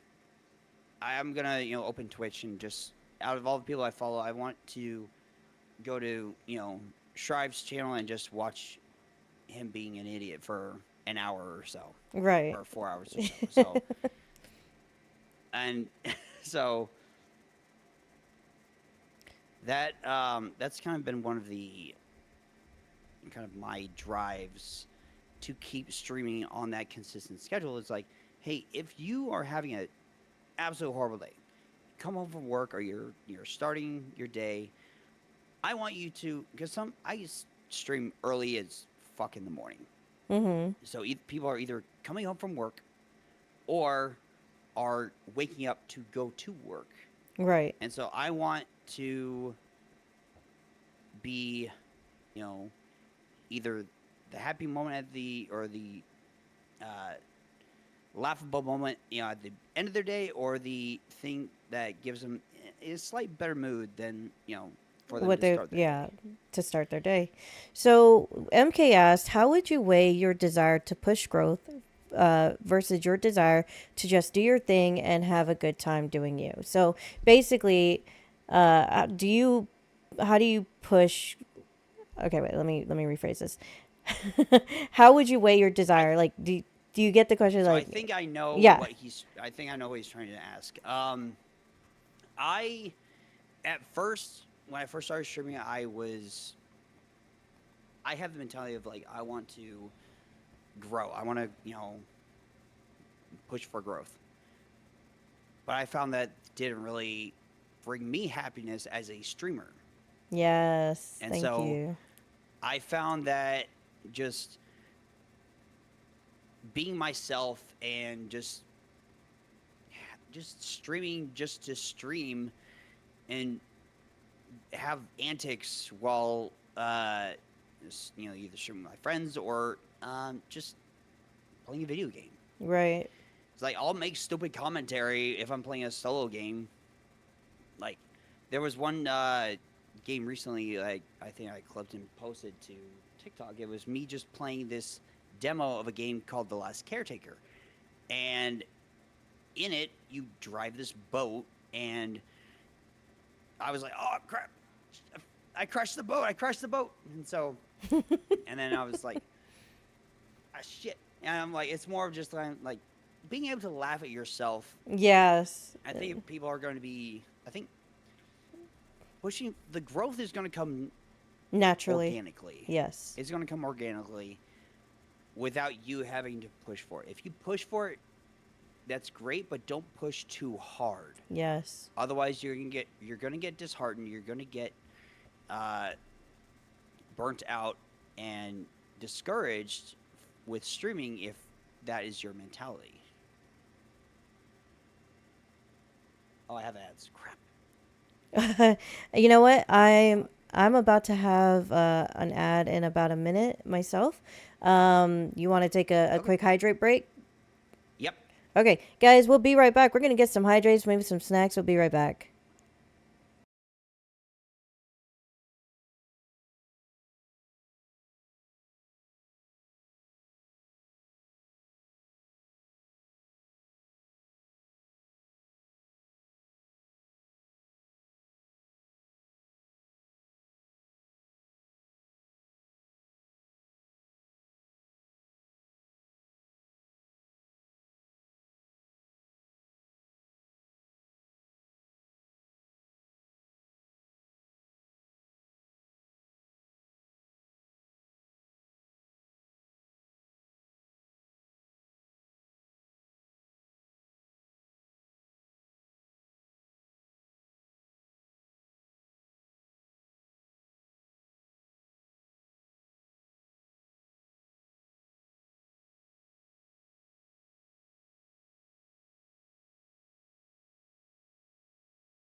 All we're right, back. we are back. Shrive, are you still in ads?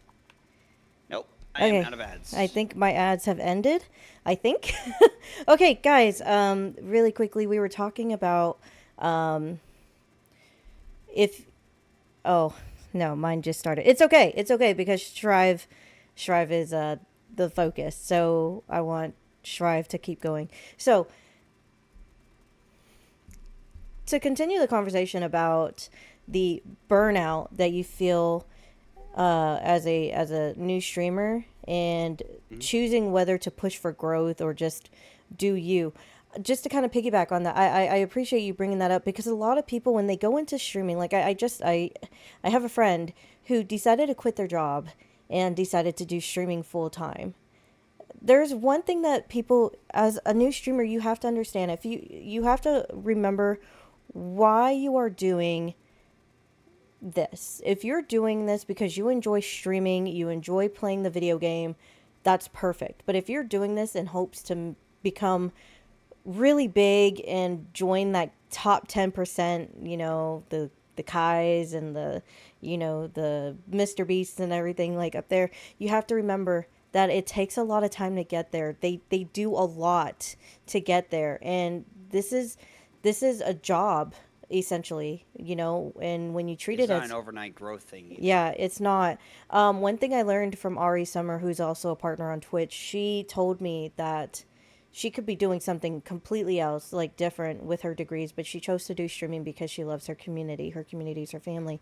And the biggest thing about that was that she had mentioned that streaming, especially if you're streaming every day, like how I do for the most part, you're not making more than part time, like not part time, you're not making more than minimum wage when you're doing this. It takes a couple of years to see some real sustainability unless you have followers who are just willing to drop a whole bunch of money into your stream.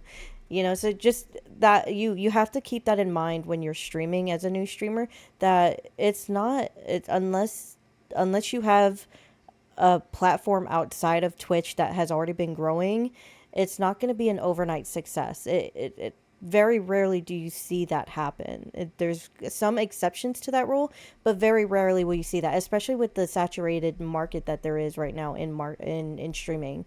So just keep that in mind. How do you deal with people who give off a bad vibe, like in the game or in chat? So that way we know how to answer that question. Well, I can answer both. Okay, answer them. Answer them, Shrive, Um, as I eat this cookie. um. So if it's a bad like all for any kind of like Call of Duty or because you have team speak in Call of Duty or in like repo or something like that. I don't usually play repo with anybody brand new unless that person is invited by somebody who is already in the lobby that they can vouch for. I usually play with people that are brand new. Um,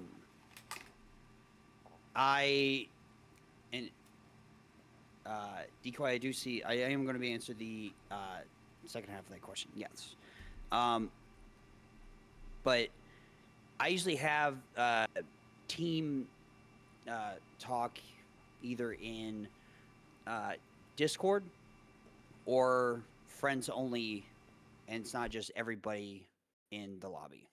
If it's a game like Call of Duty, because there are some people once they figure out that you're a streamer, hey, if you have, especially if you have TTV in your uh, name, they're going to say some heinous things to try to just be malicious.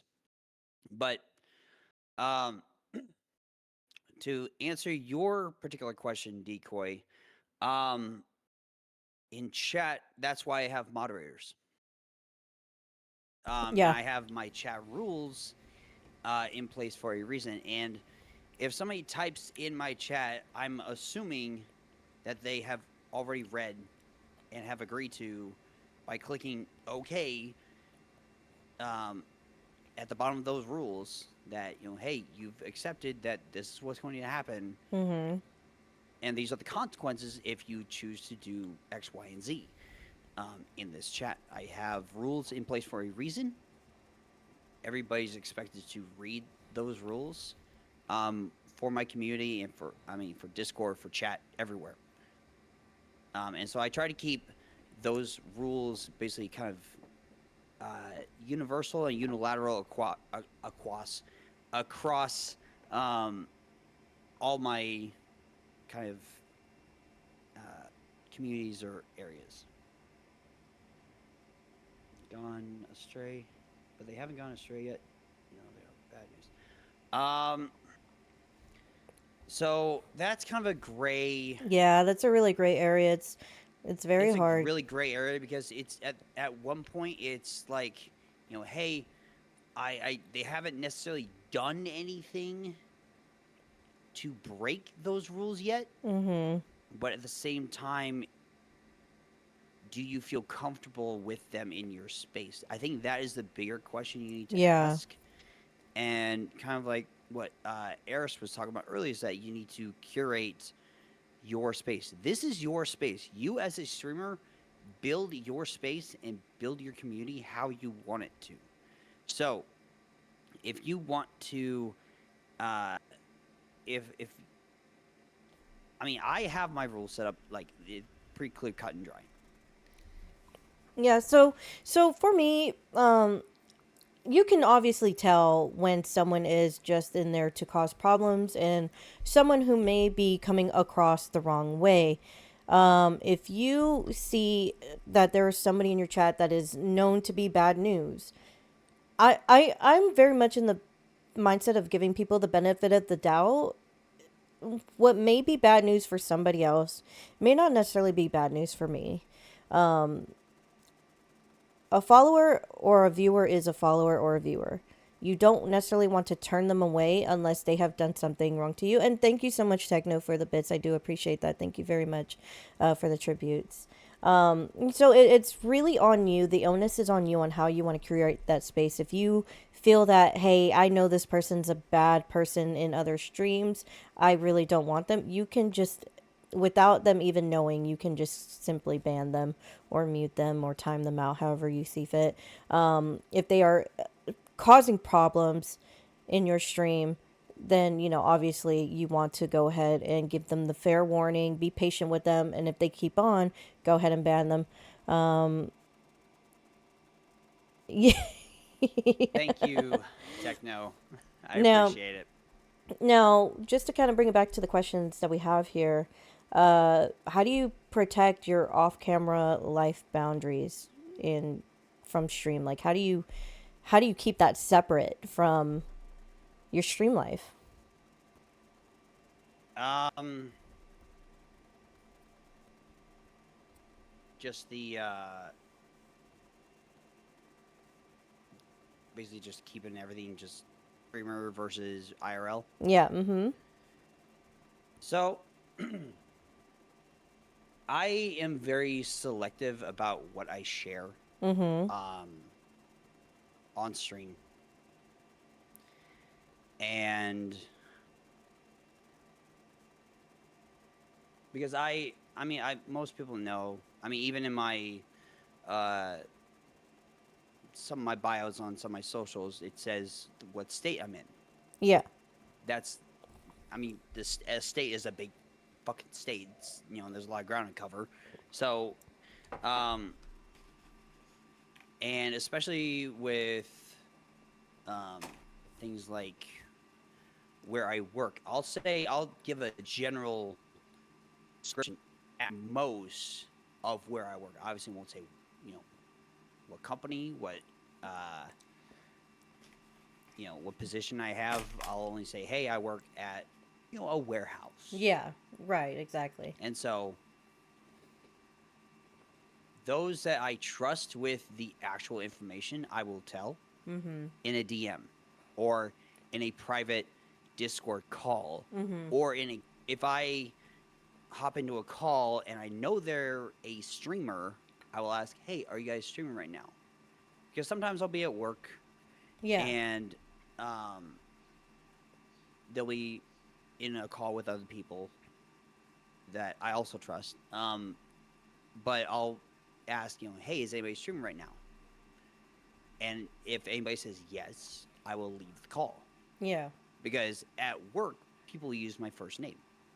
Yeah. And so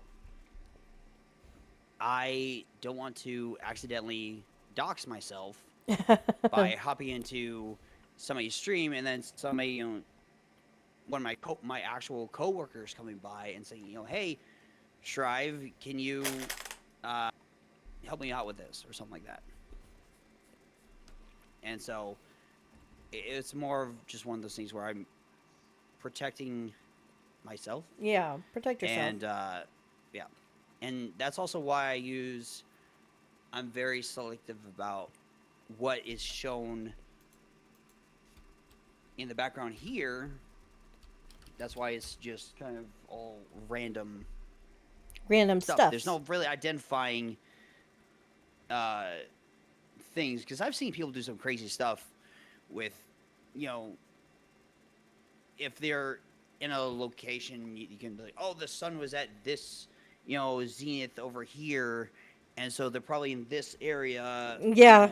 whatever. So Yeah, I I actually don't know. there was actually a content creator who he's the guy that goes and he like tells everybody what the recipes are for everybody's like food. Uh, I don't know if you know who I'm talking. I think his name is Jace. Anyways, and he was traveling out and about, and people were literally trying to figure out where exactly he was by doing like cross referencing a street view map and it's everything. Yeah. It's crazy. People are crazy like that. So, with that being said, when you have those tough moments, who do you lean on when you hit a wall? Like when you are just blocked, you don't know where else to go. Like who do you lean on the most? Um, I will give an example. So there are some games that I will not play, like Mhm. any horror games.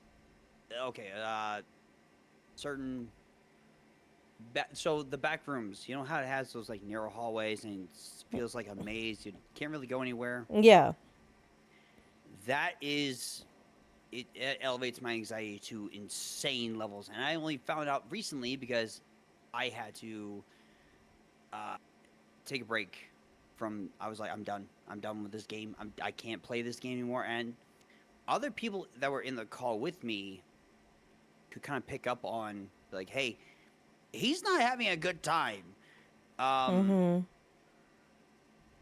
and so I muted the mic, or at least I muted the stream, and I hopped into a call with a couple people that were kind of like, hey, we're dragging you into this call and we're going to talk about like we're going to be here to talk with you so you're not going through this by yourself. Yeah.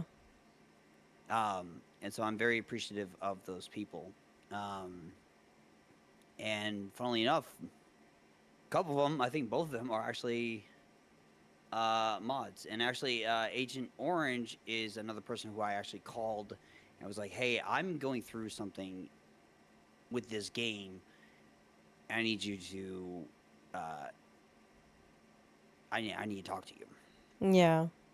So having that kind of 3 or 4 people, I would say 3 or 4 people at most, be like, hey, this is like, these are your people. These are your rock. Like, this is Yeah. who I can call day or night. Hey, I'm going through this and I need somebody to talk to. And that's I think that is really great because a lot of streamers have mental health issues, and streaming can cause or trigger mental health issues. So it I'm aware of the situation that you were talking about. And it was heartbreaking to hear that you went through that. I myself go through a lot of moments of depression where I'm just like there was a one day where I was invited. You were there, Shrive, to Princess Ronnie's. Her and Purple were doing like an event, and they had everybody in Fortnite, and everybody Oh, was yeah, in, yeah, yeah.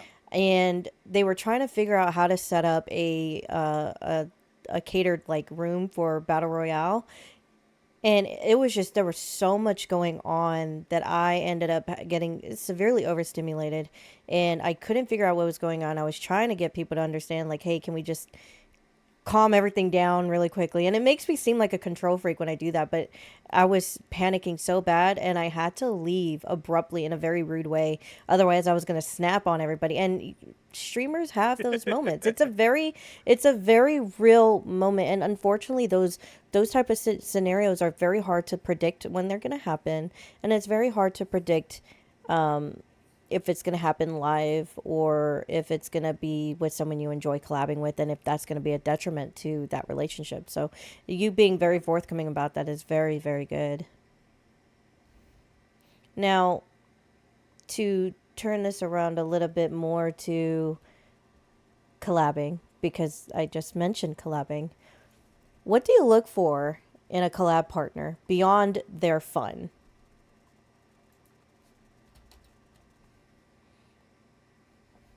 I would need to have at least watched their streams and familiar with their content. Mm-hmm. Um, as far as like their kind of their vibe, their energy, and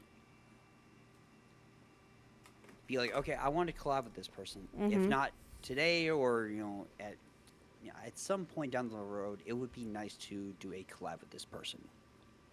I'm glad And to so, keep going. uh, at that point, I'll probably,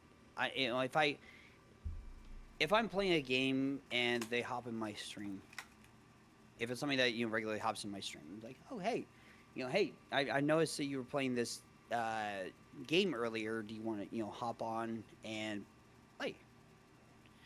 Because myself and Agent were playing Plane Crafter um, yesterday or the day before, and uh, Llama, one of our mutual friends, said, hopped in my stream and was like, "Hey, I have this game," and I was like, "You're more than welcome to pop in and you know play with us. You're more than welcome to pop in." And so she did. We had fun. It was great. And I think Blueberry popped in as well. So it's more of just being familiar with what you want to allow on your stream that fits with your Yeah. vibe as a creator. Yeah. Again, curate your space. Um, Exactly. is there a dream crossover stream that you hope to have one day? Like, is there somebody out there that you are just, you hope that you could ever collab with? Yeah. Actually, there's a couple. Well, Average Girl Games is one. Yes, I I was would gonna love say the to. same thing. I would love to collab or at least play have a stream with her, uh, because it's the energy that she She's has is so so real. incredible. And I don't know. There's a couple others that I would just love to collab with, but she was the first one that's kind of been on my list. For a Um, long time. yeah, for a long time. Yeah, same. um, and it's more of like, um, I can't like our schedule. It seems like our schedules are so vastly different. Yeah. Where like she's starting to stream like as I'm driving to work, Yeah. or like while I'm at work, and so I wonder if we could get her uh, on the show one day. That would be so cool. that would be really cool. I would like Um, that. Yeah. yeah, Yeah, I was gonna say the same thing. I would love to do a collab stream with her one day. Ari Choco Summers, would be another one too. yeah, Choco's a good one. Ari Summer, you watch Ari Summer's stream. She looks like this really chill, like quiet. She's like mixed Japanese, and like she just seems very like demure. But then she goes and plays like these like shooter games and everything. It's just like, what in the world? This is not what I expected. Yeah, she does like a whole bunch of different kind of games, and yeah, so definitely Choco, AGG, and Ari Summer on my So list of people. Tiger, Azure Tiger, actually, she has kind of because she plays Palia, which Mm-hmm. is a very laid back kind of game.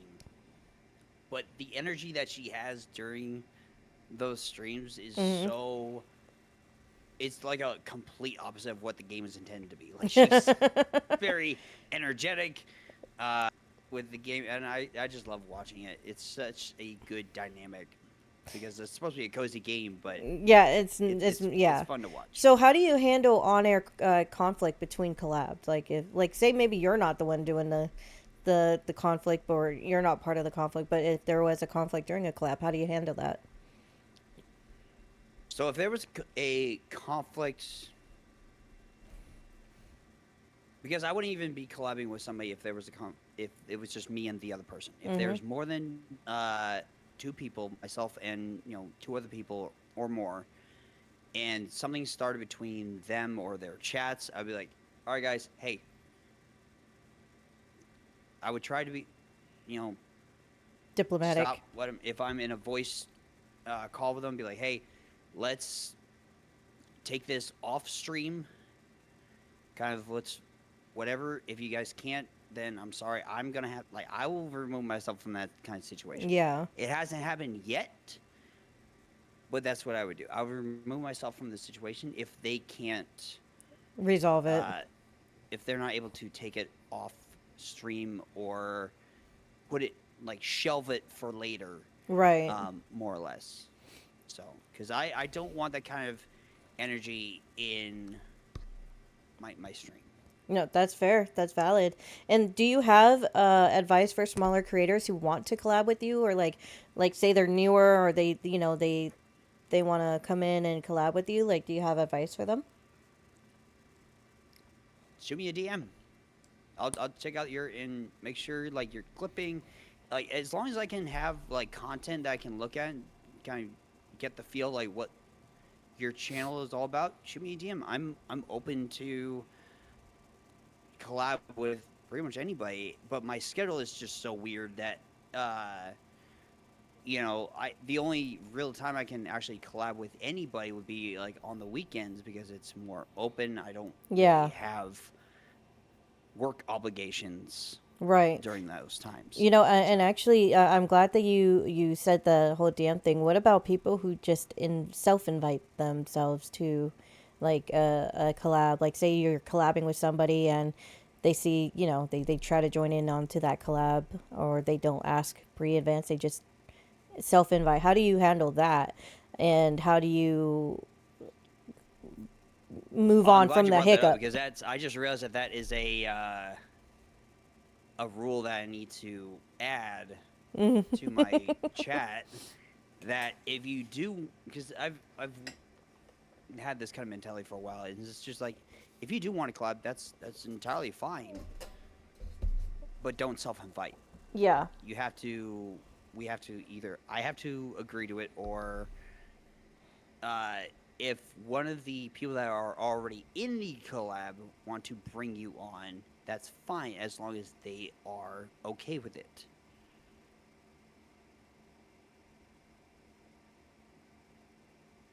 Sorry, I was reading chat. Oh, you're good. This is totally completely off topic, but I have to ask, what was it like going around without eyebrows? Um, so that was an interesting Experience? month and a half. Yeah, a month and a half, 2 months of no eyebrows. Um, I got obviously a lot of questions at work. Um, Surprisingly enough, my family didn't. I didn't see my family at all during that time, so they had no idea that I had waxed my eyebrows. Um, and so it was nice to I don't know. It was an interesting time. So, how do you, Interesting is a very broad term. Let's just put it that way. okay, so to bring it back, because I know we're nearing the end, and honestly, I think this is going really great. I might push it to 2:30 if that's all right That's with fine. you. Okay, Yeah. so uh, how do you make your stream more accessible to like? Do you use captions or like specific colors for things, or pacing like slow mo? Do you use anything to help make it more accessible for for streamers who may not have that ability to follow along at the same speed as everybody else? So, I don't. I try to keep because I didn't know that we had an option for captions on Twitch. That's something I'm going to have to explore. Hey, we learned Um, something new. right? um, yes, I don't know if that's a newer-ish feature, or maybe it's always been there, just haven't really explored it. Um, Well, when you figure it out, you let me know because I need to figure that one out too myself. all right, fair enough. So, Um, I guess I missed a question in chat. Where do you get the energy to keep talking? I can only do it with a few games. Uh, so um, I think the question is, how do you keep how do you keep going? The energy to keep going? how do I keep talking like I do? I don't know. I Oh, we got clarification. So, they said, how do you keep How do you keep going and talking, especially when the chat is dead? It's hard so sometimes. yeah. I mean, it is. But kind of going back to what you were saying earlier with um, turning off your uh, Viewer count. your viewer count. Just basically chat, like just make commentary on the gameplay and what you're doing. Be like, hey, I'm going to go do this. Basically, lessen the filter on your mind enough to where there's your thoughts are kind of being spoken, but only keep the filter there if necessary because you don't want all thoughts coming out. But Right. yeah, just basically just make commentary on the game if you feel like hey, the chat's kind of slower or not really as interactive as they usually are or that it usually is, or there's not as many viewers. Just kind of do what you were doing. It's where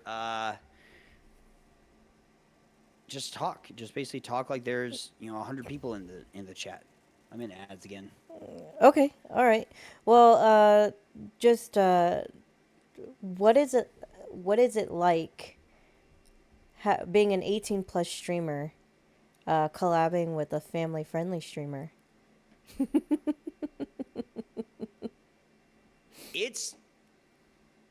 It's different because I have collabed with like strictly PG-13, Yeah. like no swearing kind of streamers before, and I think I did that one time. And I did it one time because I felt bad that I don't know. For me, I'm glad that you're okay with swearing, but not a lot of people who are family friendly are going to be okay with that. And so it's more of just knowing who you're collabing with, Yes. what they're okay with, and then living within those boundaries as best you can. Yeah. Because I feel like, if I wouldn't be, able to live within those boundaries, you wouldn't have even asked me here. Yeah. So, I appreciate it.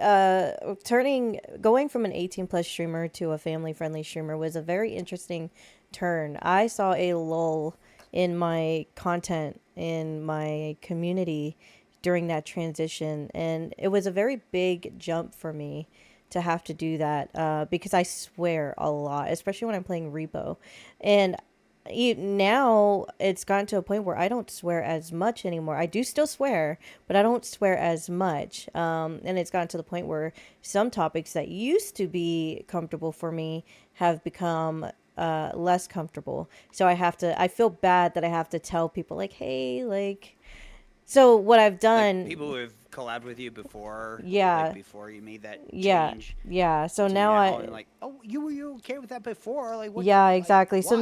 now I just at that point, what I do now, and this is not traditional to what family friendly streamers do. If I am in an 18 plus stream with like a bunch of 18 plus streamers who I know cannot contain themselves, I'll just make my chat 18 plus for that day and just call it a night. It's one of those things. It's so hard. So since we're on the topic of what is okay during Twitch and stuff, are you still in ads? No, I'm out of ads right Okay, cool. Because I do have an ad starting in 4 minutes, but I snoozed it, so I got an extra four. now. Okay. How do you stay safe in your chat and within Twitch TOS without killing the vibe? For example, a lot of people like to do music. A lot of people like to do 420 friendly things. It just things that, is part of their gimmick or Who their they are. brand, who they are. How do you stay safe within Twitch TOS without killing the vibe? I mean, just me in general. I think I don't. I think I just naturally just live within Twitch's TOS. I mean, there are times when I will dip my toe like to the line of maybe maybe like innuendos, Mm-hmm. but that's as far as I'll probably go. Yeah. Um, but I won't ever like if I'm streaming, I won't ever let it get beyond that. Yeah, I think it's important, especially you've mentioned several times that if it's, copyrighted music, you will not have that on your stream, which I think is fair. I think that's a fair thing to do. There's a Well, very, because your VODs get muted, and I don't want that. yeah, not everybody is doing, like, so for example, for me, like, I can play music because I don't record that on my VODs, but if I'm collabing with somebody else and music is being played that is copyright, they may not have an option to remove that from their stream, so then they get muted, and that's not fair to them. So yeah, I I mean, think I'll be 100% honest. I don't like with.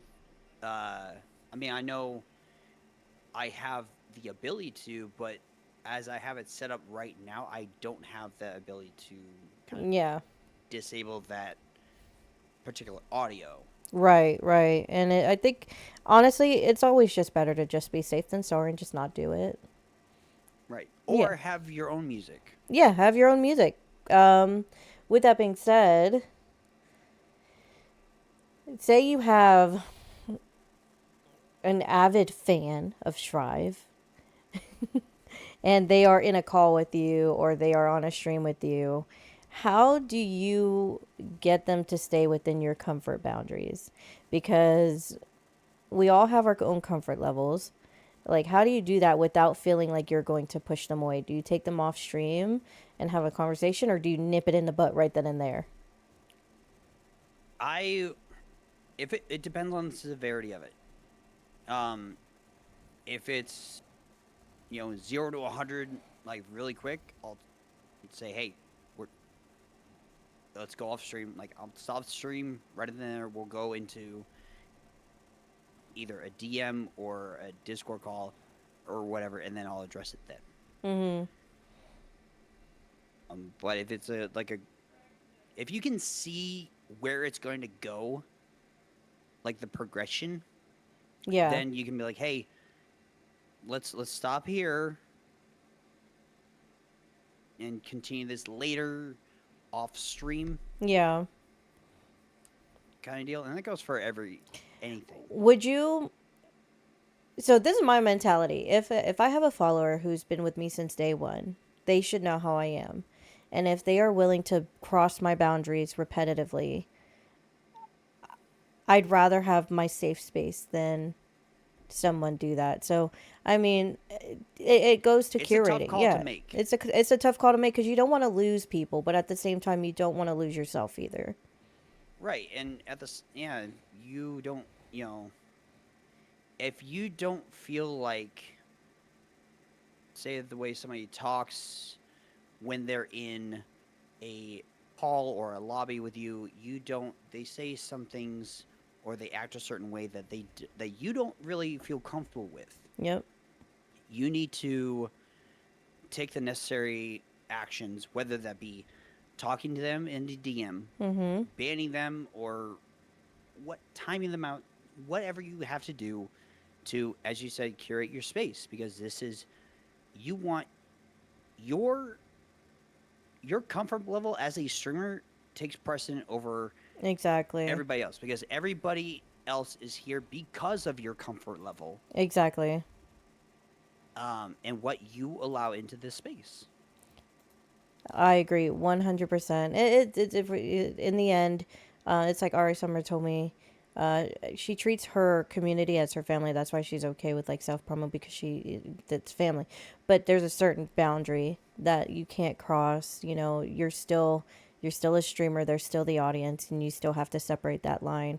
So I agree wholeheartedly. So, Shrive, we're going to do a lightning round of questions. And then after that, I think we can open it up to chat. What do you think? I like it. Okay. Ready? You have very limited time to answer. Are these yes or no questions, or because I can't remember what I said? And Or on this list. some of these might be, some of them are not. Okay, you ready? Okay. You ready? Yep. Controller or mouse and keyboard? Mouse and keyboard. Morning stream or midnight stream? Morning. Pet cameos, yes or no? Yes. Com- Well, when I had her, yes. What's a comfort game? And also, a big shout out again to Halo, because we love Halo. Yes.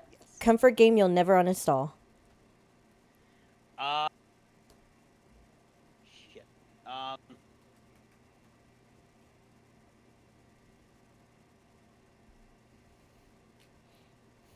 You got 15 seconds.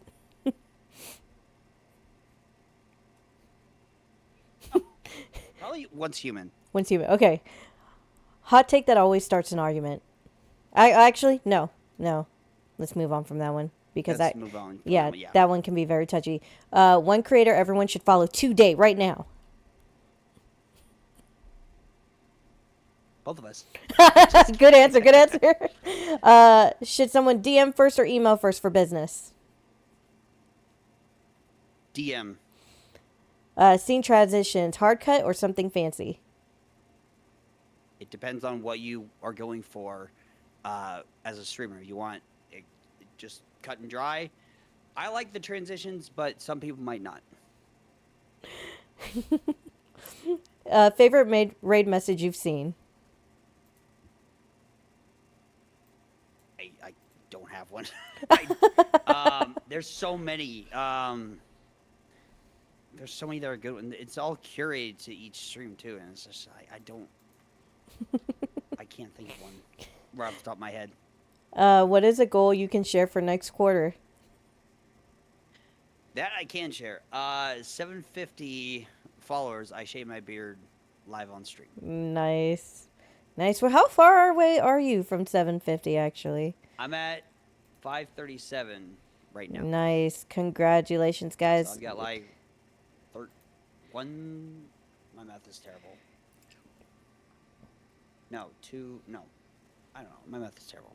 I actually thought. Wait, hold on. Let me finish the lightning round first, and then I'll go into that. Oh wait, actually, that was the last one. Okay. Yeah. So I was playing with the idea with Cal. If I hit 1,000 followers, cut my hair on live. This is how long my hair is. Okay. Like, it's literally like the length of my. Damn. It's literally. So I was debating it, and Cal was like, "No, you're not doing that." Before I actually open it up, because I was actually a lot faster than I thought it was gonna be. Let's go back. I'm gonna ask you a few more questions, and I'll open up the chat. Which Okay. revenue stream surprised you the most? Subs, tips, or merch? Subs. Yeah, you think so? Well, because I didn't think, like, when it first happened, I was like, why? I think I actually asked, like, why are you subbing to me? Like, save your money. Like, and that's why, like, I know I've said umpteen thousand times in this episode already. I'm so blown away by people and their generosity and their support for the channel is just in the stream. So So you've made merch though. I mean, you showed a little bit of it. How do yeah, you put a value on your brand? I don't know, it's more like it's hard because on one hand you want to make at least a little bit, but I don't have it set up to where I make a shit ton of money off of everything I sell Right. on my merch store. I think at most I think on every product that I have I'm making less than $10 Mhm. in profit. And so I want it to be I want all of the products I have and I offer to be funny, at least affordable and kind of Yeah. reminders of, you know, this is if they get asked about this, later on down the line, oh, what does that shirt mean? Or what is that, Yeah. what does that sticker mean? Oh, it's some idiot that I follow on the internet. He's actually kind of funny. You should follow him too. So, What is a creator business mistake that you think others should avoid?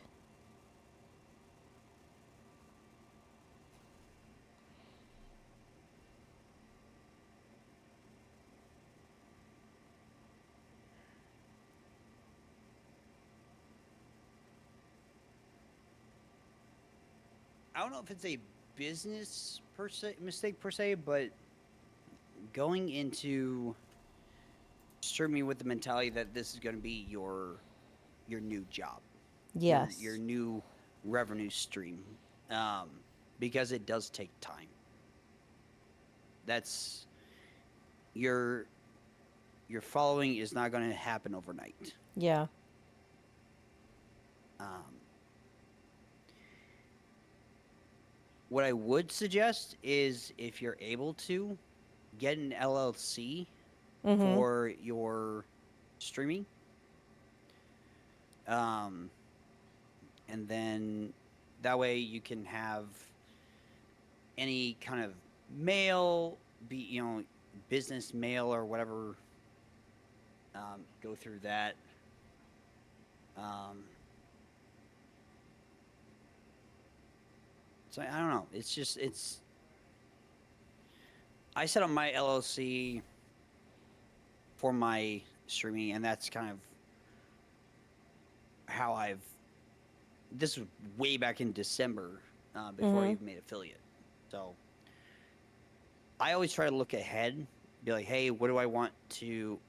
And I think that's a good advice for anybody. Really, is like, what do you take a hard look at what you want to accomplish as a streamer? Like, do you want this to be just a side, Yeah. passion that you have, or do you want to turn it into a full time career?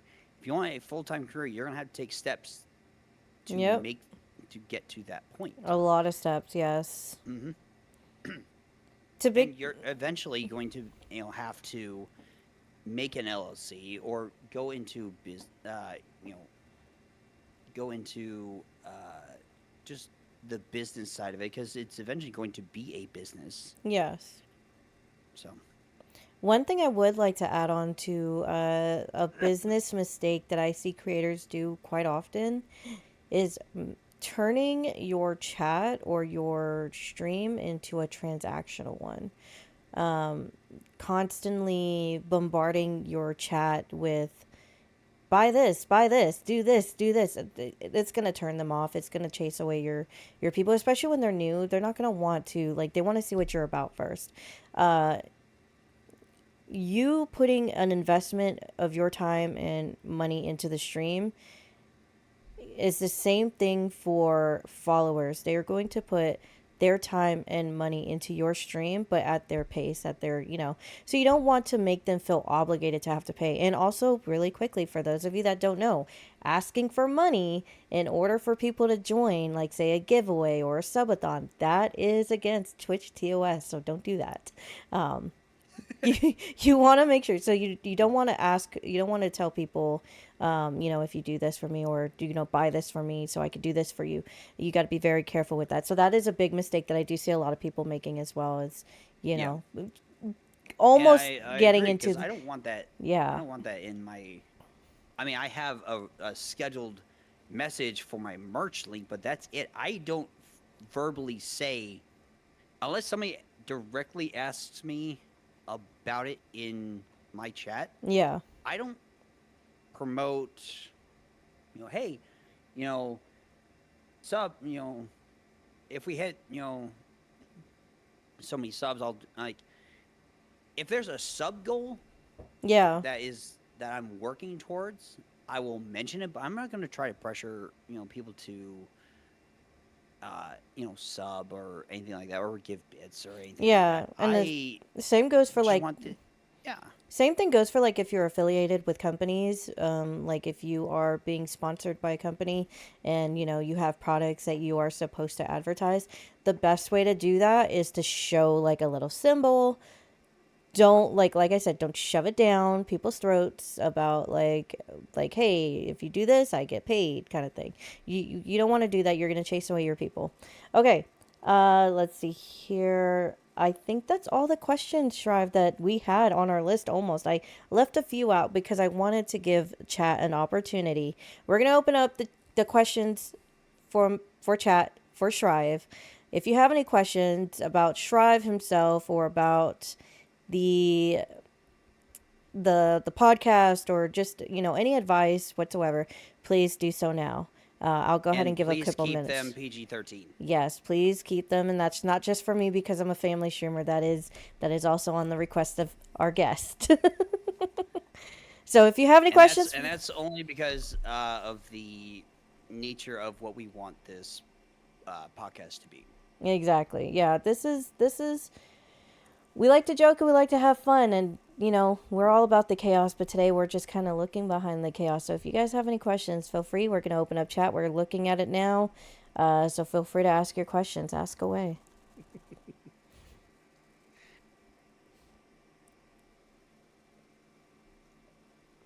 In the meantime, Shrive, shall we decide, should we decide if we should do this on the same day of every month, or should we? Like what? Hold on, what day Today's the is? 16th. Well, no, we said Right. no, we Well, said Sundays. yeah. So Let's keep it Sundays. third Sunday of every month. Is it the third? Yeah. Is it the third Sunday? Yeah, it is the third Sunday. No. Yeah, we could do the third Sunday of every month if you like.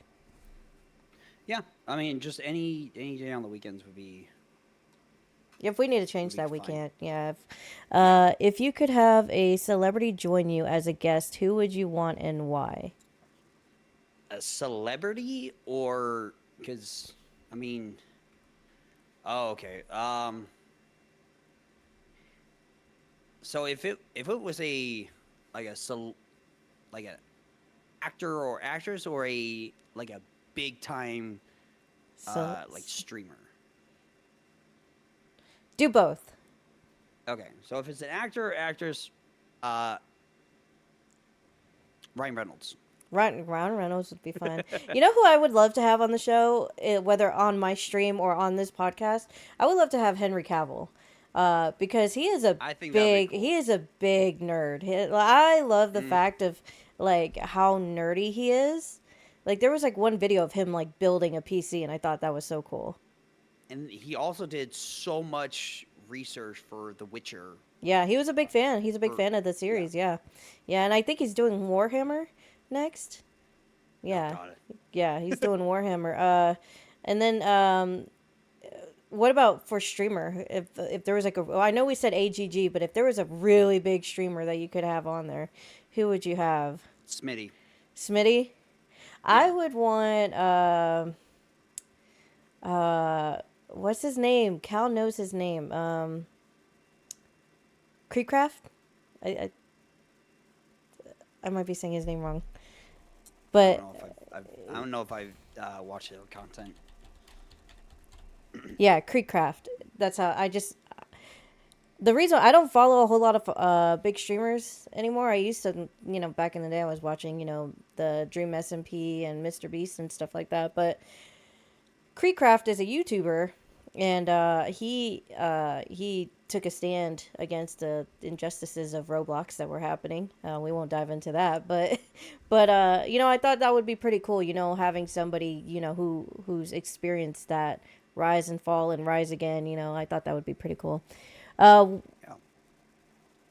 let's see You talking here. about Karoy's question? No, yeah, I'm about to read. What's your biggest suggestion of advice for your fellow veteran streamers on how to handle a service crash out or PTSD moment on stream?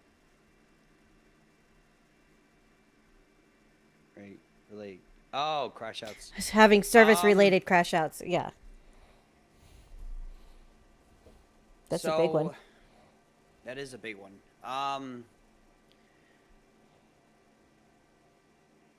I would say, hey, in your intro to new streamers, be like, hey, I served in the military for however many years, and so they have that kind of. If you do have a crash out or you have to end stream abruptly, um, that they at least have something to fall on to as far as an explanation of why. Yeah.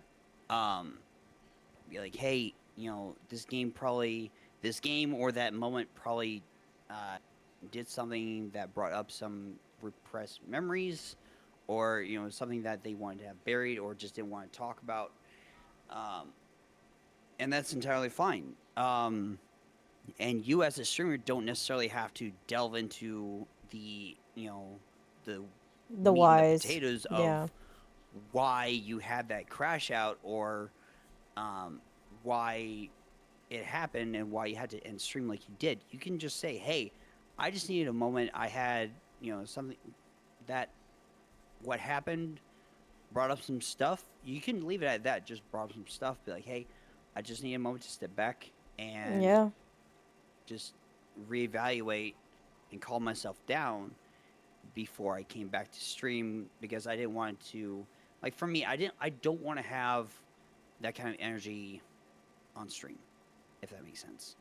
Yeah. um I would rather this be a place where you guys can just enjoy watching me rather than seeing me become distressed Right. or having uh, anxiety or anything like that. And so, if there are moments that happen like that, you're more than uh, able to, as a streamer, to you have that right to end stream and then come back.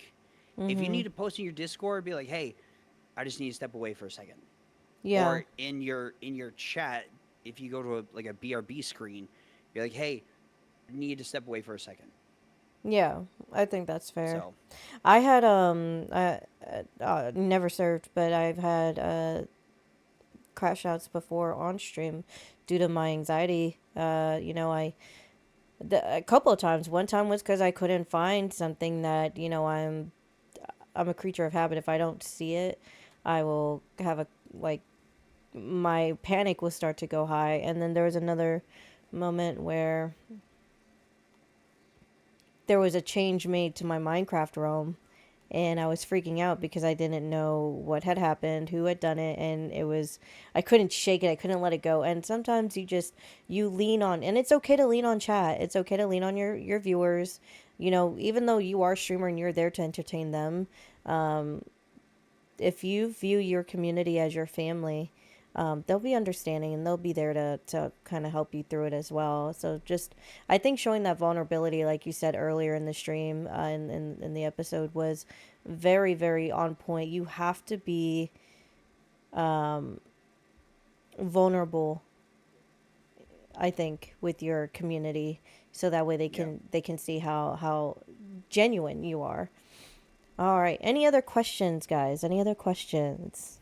that was a good question, Troy. Very good question, Croy. Give a couple more minutes for someone to type in a question. If we don't get another question in like the next like 5 minutes, we can go ahead and wrap up if you'd like. This was very fun.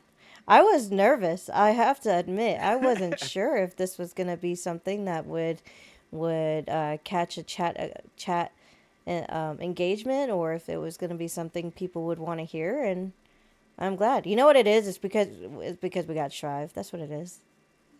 Yeah, sure. Let's go with that. Yes, we will. So, as we're waiting for chat to ask any other questions, um, touchy topic. You don't have to respond if you don't want to. Okay. What has it been like to not have Halo by your side, but have everybody redeeming for Halo? What is that emotional process like for you? It's very um it's very comforting Yeah. to know that, I mean, she was a dog, she doesn't talk, but she was such an integral part of the stream for those that were here so early on that um it's so comforting to know that she's not only missed by me, but by the rest of the community. And so, and I'm actually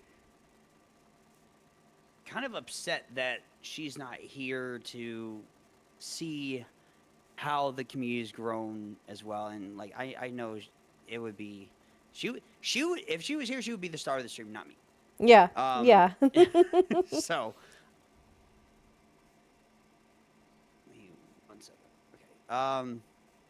But yeah, and so it's like I said, it's very. I'm glad I have that redeem, and I'm glad that people still use it. I love using it. I hate that you have a limit on it. I love it. Um, we have two I just questions didn't want from. people to spam me all the time either. Yeah, true. We have three questions from chat, but before we do you want to show off that little Halo painting that you have? Yes. Um, so before I grab it, one of uh my viewers, Drifter's Twisted Sister, um, actually reached out to me and was like, "Hey, I would like to do something in remembrance of Halo." And she asked if she had my permission to do so, and I said yes. And so she gave me this as a she sent this to me in the mail, which I thought was incredibly cool. This is all hand drawn, and then on the back, um, she wrote a incredibly lovely note That's as well. amazing. And That's so, so amazing. Do me a favor if you don't mind, before I forget while I'm thinking of it. Can you send me a picture of Halo just in my DMs later? yeah. Okay, cool. All right, to the questions. Essa has a question. What is that iridescent sword next to the AC flag behind you? So that is oh the that is a energy sword from, or a replica of the energy sword from Halo, the game Halo with like Master Chief and all that. So And Jayla asks, how do you handle? This is a very good question. How do you handle having your regulars leave, like just poofing? if I know the person,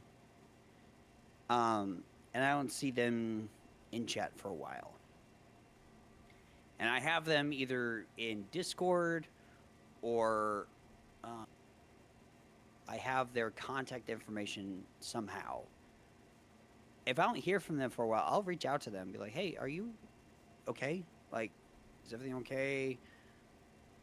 Because I've reached out to a couple people that has that you know that's happened to, or that's done that, and be like, "Hey, are you all right? I haven't seen you in stream for a while. Is everything going okay?" Yeah. And so at that point, it's up to, like,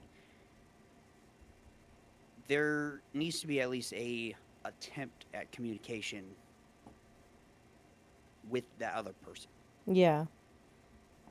See, and that's great advice. As a streamer myself, that is the one thing. There are two people that I have noticed have not been in my streams, and it, like, even though you ask them how they're doing, and then you still don't see them in, it makes you start to wonder, and it kind of plays with you emotionally and like mentally. Like, did I do something wrong? It's, is it my content? Like, why aren't they here? We as streamers also have to remember that sometimes when you are a streamer, and I say this and it's almost hypocritical because I'm still trying to accept this. But as a streamer, you have to understand, especially when you're collabing with so many people and you integrate your community with another community, that person might find another streamer who just meshes with their vibe a little bit more than yours, and it has A little bit nothing, better, yeah. yeah, and it has nothing to do with you. It may just not have anything to do with you at all. It's just that they enjoyed that just a little bit better than what they might have enjoyed with you, and that's okay. Or your schedule might have changed and they can no longer they might not be able to Yeah, they watch your can't, streams yeah, as they can't often do it. as they as they did in the past. So Exactly. Yeah. So you have to, you try to, this is the part where I'm struggling. You have to not take it personally, because I know it's two. Yeah. exactly, that's Yeah. Because I know that there's because two I've people. known some of It's, my for like some of my day ones or like yeah. my quote founders, um if they like just poof, like I'll be like, did I do something? Like I'll like kind of internalize and be like, I'm sorry. Like, what did I start writing through do? every situation, be like that I could Yeah. have done, be like, You have to um, separate it. You have to try to separate, it's not personal, even if it feels personal. even if it does, you also have to understand that it's ultimately their choice. Yep. You can't force people to watch you. You can't. You can only try to be as you know the best streamer that you know how to be. Now, Unholy has a question. What advice do you give to someone who misses their pet? I think having kind of a way to remember them, or like kind of how I kind of integrated into my stream. People who just joined may not know who she was, Yeah. um, but for those that have that were here when she was here, it's more of a way to give that kind of, hey, this is who was here. It's more of like a Yeah. tribute A tribute. um to times past, I guess, or Yeah. moments past that people might remember, seeing her like in the background of my stream. She's just as big a part of you as, as the next, Shrive Alive thing. And that was, Yeah, I remember when Cal told me about it, I was heartbroken for you because, we have Bailey, and yeah. she's about to be 2 years old, but I have two cats, Felix and Indy, who are going into, like, 13, 15 years old, and that's a hard reality to, you never know, and it's, Well, that and plus, like once they get to that age, mm-hmm, you kind of have to mentally. prepare You're yourself. never gonna be fully prepared for when it happens, Yeah. but at least you know for me, Halo, I saw her health declining, and so I had to make a hard decision when it came to that and what was best for her, not for Yeah. me. And so it just depends on the situation, Mm-hmm. or and everybody's gonna be different. And Yeah. so I just think that if nobody's ever gonna be fully prepared for you know any kind of Loss. loss of either a pet or a family member, and so it's gonna be there's going to be a grieving process for Mm-hmm. sure. Take that time. Yeah. And if you need to, as a streamer, if you need to take time, a week, a month, 2 months, however much time you need to get yourself kind of to be able to give yourself that time to grieve and to process what happened, take it Yes. and ensure that, hey, if you have a Discord, post in it and be like, hey, I'm going through this. This is what happened. I want to take some time to, uh, you know, process all of this. And I plan to be back at X, Y, and Z, or I don't know when I'll be back. Right.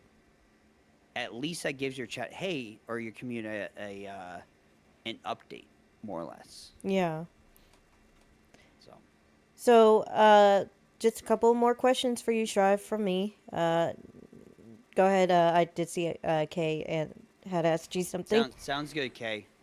Um, so the first thing, really quickly, do you have any last comments that you'd like to make to new streamers? Just anything off the top of your head that you want to add to everything that we have talked about already so far. Um, it's more or less just kind of retouching on what has been said.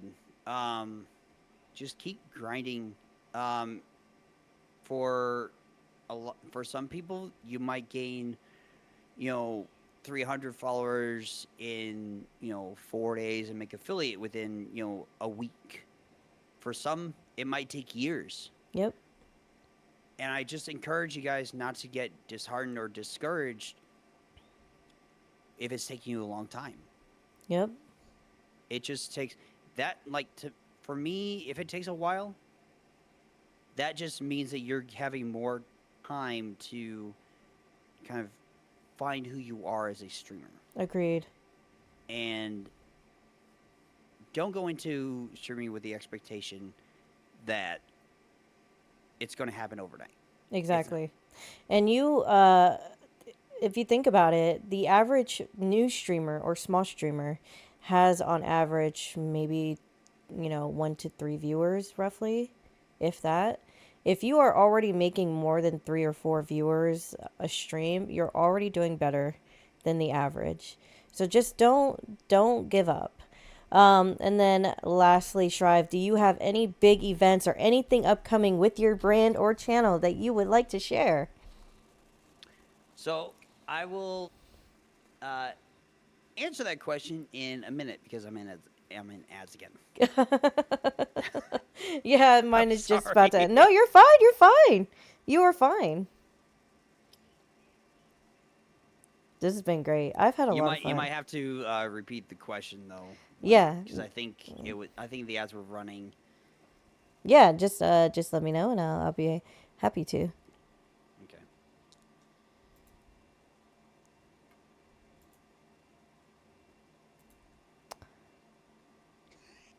I mean, Or Jay just got a point. or if you have turbo, if you have turbo, Or if you do have turbo, yeah. if you have turbo, guys, you will not have to sub to anybody if you have turbo, and we still get ad revenue for it. So get Which is turbo. weird because I don't. Yeah, Yeah, get turbo. turbo is probably the best investment I've made. It really is. Twitch. It really is. Because I can go into when I first started, I used to sub to everybody. Yeah. Just so I wouldn't sit through the ads, and then I sat back and was like, wait, why am I doing this if I can just get turbo? I do both. You're not my real mom. You know what, MK? Whatever. All right. Are you still in ads? No, I just got out of it. Okay. I'm going to repeat that you question. Mind repeating the question? Yes, Shrive. Do you have any upcoming events for branding, for your brand or for your community? Any goals, anything that you would like to announce to the stream before we end? So I did touch on this earlier, but if we hit 750 followers by February 18th, which is my affiliate anniversary, Mm-hmm. I will shave my beard completely off. I'm going to go full baby face on stream. That I think the 18th is it's a Wednesday, so that following weekend, um,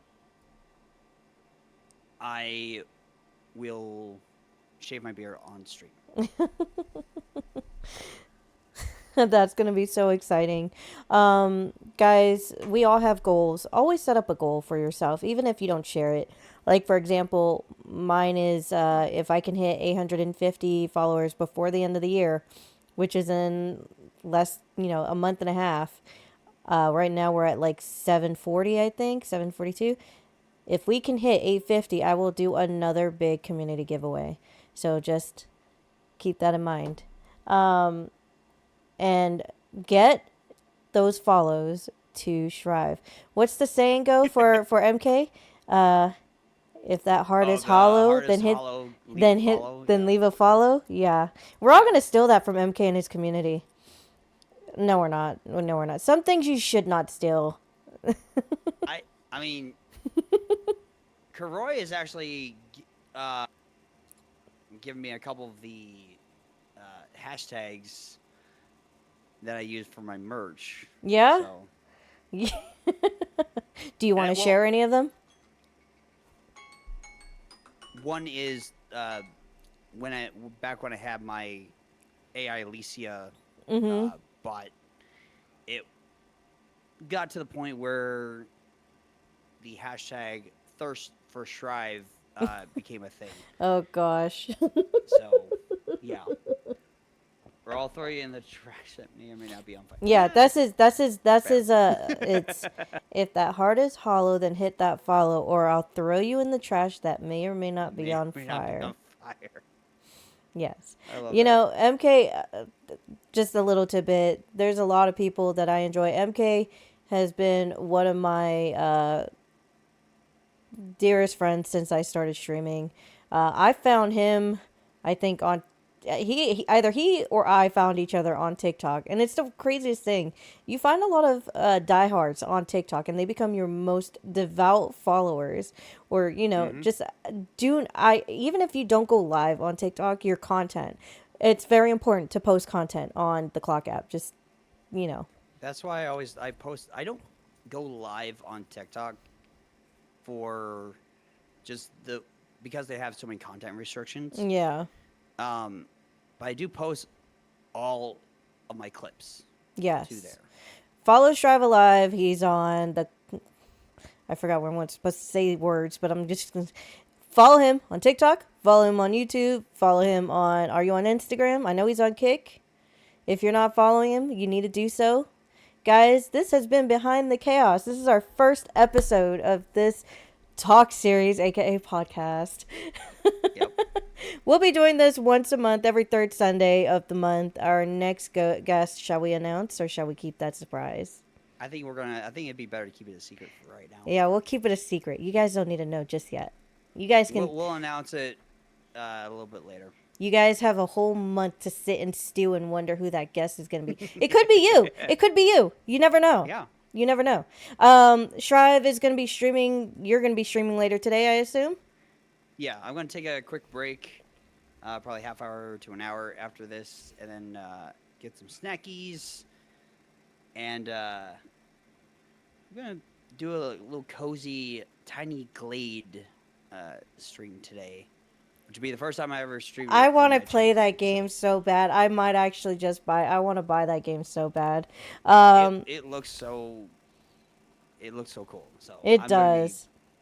And I will be tone down the chaos a little bit today. And sometimes it's nice to just relax. Even though I have every time I go into a stream, I think it's going to be relaxing, and it's still chaos. But guys, I will be streaming at 9:30 Eastern Standard Time, my usual time. So it's been fun. Shrive, thank you so much. Big shout out to Shrive Alive and the GP Playhouse for allowing us to use their community as a way for us to get this podcast going. So big shout out to them. And actually, hold on, let me just give a shout out so that way you guys can follow them. Oh my gosh, how do I? Is this? Hold on. I never know the. I never know the damn. I think this is. Yep, that was it. Oh, did you already do it? Yes. Yeah, I got There it. we go. There we go. Yeah. Double request for you guys to go ahead and show them some support. They've been great. And with that, guys, we're going to go ahead and end this series here. Big shout out to Shrive, like I said. Even more love for Halo thing. Oh, can you, before we end, can you play the Halo song? Yeah, give me 1 second though, because I got the audio from. The clip isn't showing, but somehow the audio is still coming through. So, yes. I need to pull that up here in a second. I think I have it saved. I should, anyways. Yeah, we're gonna listen to Halo's song before we end stream. This has been a very fun stream, 100%. There it is. Is everybody ready? Yes, let's do it. So this is my tribute song that I had made for Halo, and so yeah, I hope you guys like it.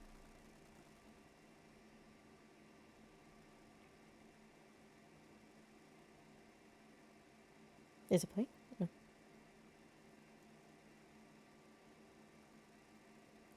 Maybe I have to be on your stream because I don't hear it. Hold Oh yeah, it's only going through my stream. on. Yeah. Sorry. No, you're fine. Let me do this.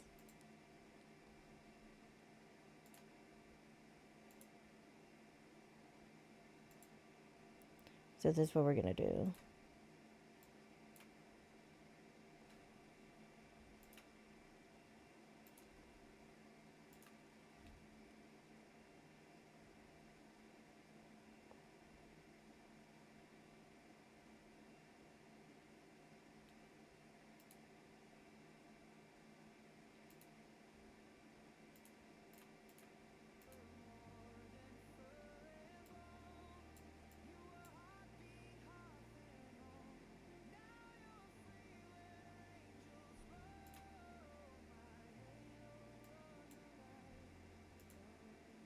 I don't know if you guys can hear it, chat, but there we go.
That was a very emotional song. I was trying not to cry. I really was. It's very good, very, very, very sweet, and I think any fur parents will understand. Thank you so much for sharing that vulnerable song with us. Thank you for being on the show, and thank you so much for being my co-host for Behind the Chaos, because we are all people behind the scenes. So Yep.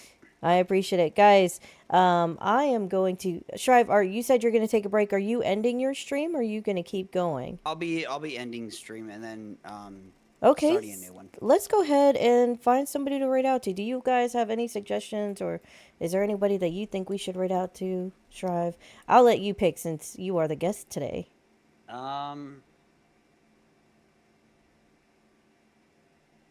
a good question. Let me see who's streaming right now. When it comes to since we're doing this, who or how do you choose to raid to? Last question, I guess, of the podcast. That is a because I want to follow.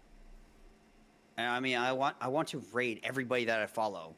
Right. But unfortunately, we can only pick one.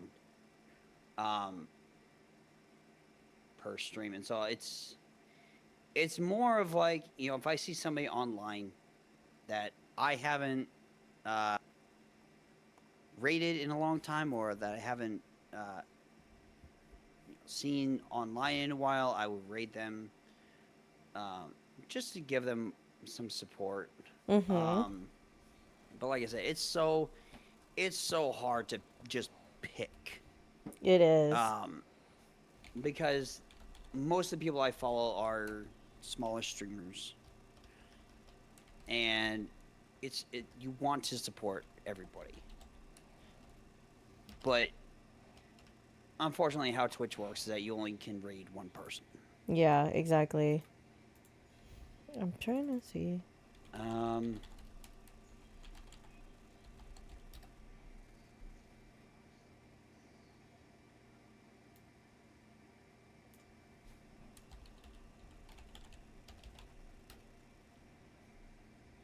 Ah, she's not streaming right now. I was gonna say, wouldn't it be fun if AGG was streaming right now? We could raid out to her. That's honestly, I was looking. I was looking to see if she was streaming. Well, let's see here. We always try, and I always also try to raid out to people who are also trying to hit affiliate if I know them. Yeah. I've had to tailor that a little bit, because just raiding out to somebody who's trying to hit affiliate and you don't know them doesn't always work out in your favor, or theirs for that matter. Well, yeah, that, and plus, if you know, if you just raid into somebody random, Mm-hmm. you might not vibe with them Right. right off the bat. So that's why I usually raid people that I follow. I may not have rated them ever, but I do like to raid people that I follow, because if I at least follow you, I'm good with the vibes that you have. Let's see here. I can't. Do you have anybody? Because the only person that I see that I've never rated to before, not that she really needs it, but with all her followers, but Ari Summer is actually live.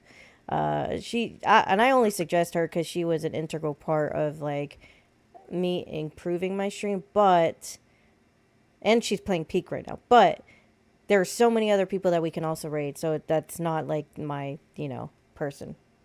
Yeah. Chat, do you guys have somebody?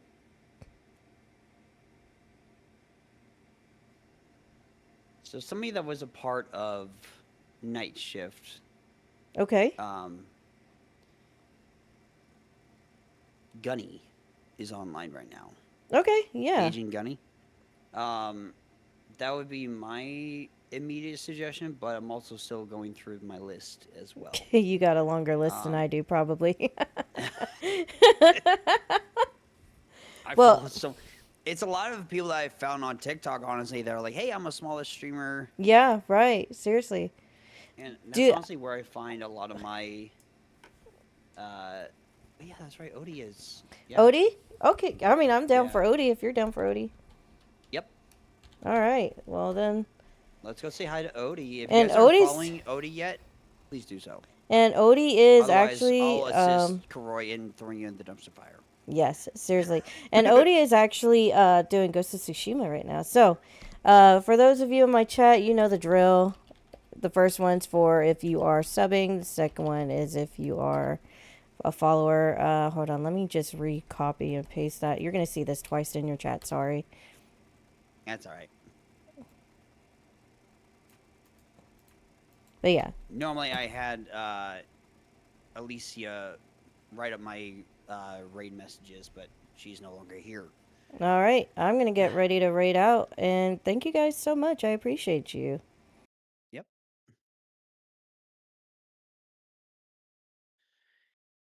And I'll see you guys with this next month for the next episode.